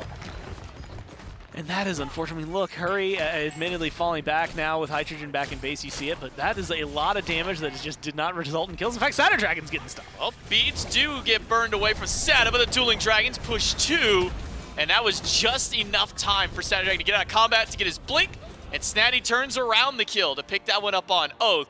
And the Eldritch Hounds, who had the lead so heavily in their favor, we take a look at the charts and look at the spike back down from a 4K up of the Hounds now only 500 gold in XP. That's a huge turnaround. That's like, what is that? That's not even, I think there was one Fury maybe in all of that, and even still, I don't think it was before the turnaround. It has been good play, I think, all around from the Tanuki. Good picks, and specifically pulling, the Hounds into awkward positions. We've been harping a lot on the 1-5 and the 4 levels down for Hydrogen, but you got to look at this Poseidon. I mean, Poseidon's 1-4-0, right? At least you're getting more assists from Hydrogen than what you're getting out of this. Crimson, unfortunately, right now has not been a huge impact player, and this is what we've seen a lot out of Poseidons lately. Either they are controlling the game and the reason your team can be winning, or they start to fall a little behind. I mean, Whirlpools, Krakens we saw important early on at the first few minutes of this game. But since then, it's been relatively far and few in between since we've seen one. I can't even remember the last Kraken I saw, and let alone if it was impactful on top of that. And so, I'm looking at this as someone who is good at securing objectives, and right now, that's all that it has going for it. But I do think there's a lot of potential. Between that plus a Mercury plus the Cupid on the team, there is no shortage of damage for the Hounds. It's just making sure that it all lines up. For now, the Hounds will group up on the left side of the map. Maybe a tier 2 tower push. There is a trebuchet that the Tanuki can send down that lane if they want to hold off, or maybe just waiting for Hydrogen to step a little too far up in the lane. Doomman Bro will reveal himself on the minion wave, but Crimson and Quig will not. They'll stay back in the jungle, realize that Hydrogen not wanting to step forward. They'll have to back themselves away. We do see, really, the only significant lead in the game is that dual lane for Doomman Bro. Does have the 3.5 levels up over the Yomi Tanuki's Hunter Hydrogen. Other than that, it is even or ahead across the board for the Tanuki in every other role. Yeah, I mean, that is something that, again, very impressive for them. Multiple levels and pretty much everywhere. Like you said, parity for Snaddy and Satadragon. And that's the only one that maybe feels, let's call it quote-unquote uncomfortable. I think Snaddy, this is a big turning point. We saw Shiva earlier today that did pretty much nothing in the late game. And I'm curious what this late game will. Right now, the answer is nothing, but you're in a 2v1. Of course it's going to happen like that. Dash and an ultimate, so Snaddy will heal a little bit up, but with Remakami and Oathhh just beating him across the head as he's dancing by. Does get a good bit of healing. The Fire Giant gets pulled up. Oathhh gets clipped by it, but Snaddy has the second dash to come back through. Dash by Oathhh will catch him out, and Remakami will put him down. But that was a lot invested to kill this Shiva, and maybe a lot more invested to kill Doomman Bro. Doesn't have his relics and doesn't have his health. Quig pulls Hurriwind under the tower, and Remakami has teleported back in to help. More of these chains got to connect, though. Unfortunately for Quig, only finding one there, if even. And now, trying to chase down Hurriwind. They've got the damage. They'll be able to find this. That's the front line gone for the Tanuki, but you trade out the only member on your team that had a massive lead. Losing Doomman Bro for anybody doesn't feel too great. Admittedly, still a 2-for-1 trade, so it feels good for the Hounds. But you can't do anything after it. There's no Pyro, there's no Gold Fury right now. And the Fire Giant is too much of a pipe dream without having your Cupid available. So you really just win this chance to maybe invade, try to get a little bit of gold over in your favor, and just hope for the best. But otherwise, you don't have a lot to help pull this game back fully in your favor. Granted, and we looked at it a little bit ago, you had called it out, but we're pretty much dead even between the two. Those invades actually mean a lot 20 minutes in, because not only is it stripping these buffs away, but more realistically, it is just making sure that there's some more golden experience that is on your side, helping you, alleviate some of that pressure. You've got a 2-level lead now in solo, 1-level deficit in jungle, level deficit in mid, level deficit for the carries, but it's mainly that 5-level lead that is now dwindled to 1 level in the duo lane that is the big difference maker. You need any help you can get if you're the Hounds to make sure you stay ahead. Crimson has not been able to find too many Krakens or really live through a lot of these team fights. Doesn't even have it up for this fight just yet. As the Yomi Tanuki established air pressure throughout the jungle. Everybody except for Hydrogen rather healthy and starting to group up around this mid and Fire Giant zone. Oathhh charging up that Sonic Boom. Did manage to fully stack his Rage at the least, so you see some value there. I mean, we've seen, you pointed out before, we've seen time and time again these Mercuries go for these Rages and then never stack them up or never really find some success there, but Oathhh at least able to get enough assists and a couple of kills to get that one up there. So good crit chance from Oathhh, but so far it's been taking him a while to get some of these kills up on these tankier targets that he's been going for. And honestly, it's going to be partially just in build, right? You've got a lot of crit, like you said, But if you hit Hurry for a lot of crit, it's not going to do as much as it would if you hit Hydrogen. Hydrogen is going to get 2 to 3 punched. Hurry's going to take like 6, 7, 8, somewhere in there. And that's even without a Spectral built yet for Snaddy or for Hurry. And with the Atalantis picked up, I'm assuming, well, no, Silver Branch is already there. A couple of more bros being picked up for Dude Man Bro. He's going way more attack speed as opposed to the crit that we're used to seeing out of the Hunters. Dash off the mark by Oathhh, and that is the disengage for the Eldritch Hounds in the solo lane. So it'll just be a blue buff drop down. You can see the crit damage that Oathhh can do against some of these neutral structures and objectives. And now what can they do is the Pyromancer start up against by the Tanuki, and Tanuki will get this one for free. No fight back from the Eldritch Hounds, and Oathhh won't even try and charge up that Sonic Boom to get things going. Instead, it'll just be Pyro and a Scorpion on one side, but the Eldritch Hounds do answer back by grabbing a Gold Fury on the left side of the map. And I like this from Crimson. I was really nervous that we were about to just see a Kraken for no reason. Nobody was nearby, and they're not being threatened. Keep it, because now you can rotate over here, and if you're going to contend with a Fire Giant, you at least have some sort of secure. Kami stuck in place, used the dash to reposition himself, has ultimate, and so does Oathhh. The Fire Giant was leashed and pulled away, and the Ankh is going to make sure that Remakami does not get a lot of healing back. But a Whirlpool by Crimson stops 3 in their place. Quig gets rooted out with a couple of members chained up. The Eldritch Hounds have at least slowed down the push of the Fire Giant from the Tanuki. And being able, again, just calling the bluff, making sure you show face. You lose an ult, they lose 3 relics, right? Satadragon not having beads, you don't have the Ankh anymore, you don't have the blink from Hurry. At least make sure you have a decent attempt next time you come around. But you maintain all of your big team fight ults as well. I mean, Hurry has theirs, so that's going to be a little bit of a threat. But you've got a big Kraken, you've got Oathhh with the Sonic Boom, you still have the Ares and the Cupid ult. And so being able to get the no escape, being able to potentially get the Fields of Love, either one of those is enough to burn beads or just set your team up for a kill. And so I'm going to keep my eye on the Hounds because I think they have a good advantage. And 24 minutes in, I mean, this is not a bad time to maybe try and press that advantage into turning a Fire Giant to your side. This is definitely the most even game that we have seen between these two so far in this set. Game number 1, pretty far and away for the Eldritch Hounds once they hit about the 10-minute stride.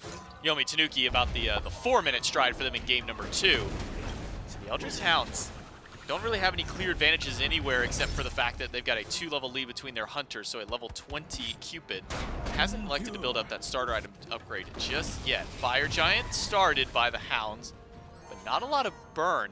Only one item from Dude Man Bro to really help with that shred, that Fail Knot picked up in the second slot. Yeah, that one is the most interesting to me, right? Because it's not often that we, period, get to see Fail Knot, right? But something that, again, catches me a little off guard, works, I think, okay enough. You're still getting crit chance, you're still getting some pin, and honestly, the pin might feel best, but it's the synergy with your ult, right? Having a basic attack that marks them to now hit harder. You've got 2 people that are using crit and using it well here. For Dude Man Bro and for Oathhh, that passive after a Fields of Love means that you are both just going to demolish whoever gets hit by it. How often that's going to happen is a little more of a question mark. Fields of Love is massive. It's really good. Typically got a good turnover rate. But with a lot of immunity and disengage from the Tanuki, they should be able to escape it more often than not. It just reminds me, and I might not have time to tell this story, as Hurriwind is melted completely.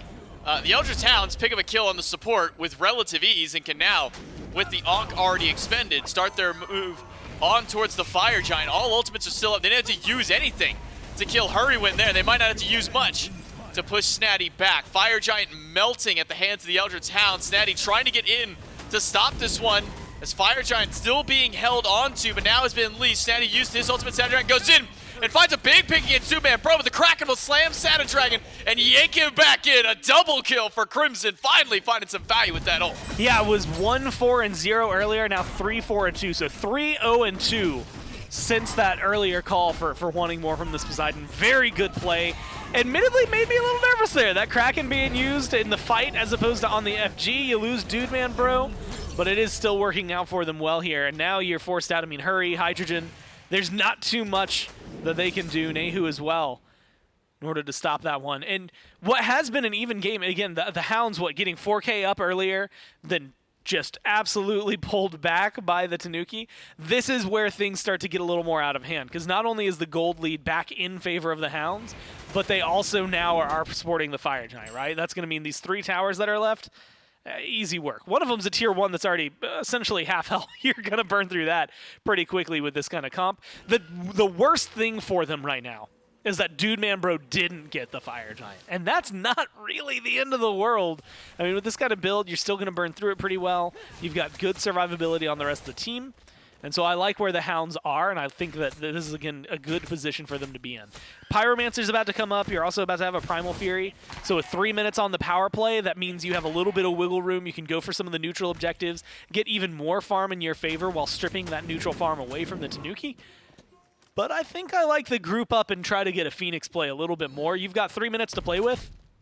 So realistically, spend 2.5 of that by pressuring right side, middle, Phoenix, one of the two. And then you could fall back, do the neutral objectives if you don't think you have the capabilities of burning it. And then you can really find something big. Snaddy.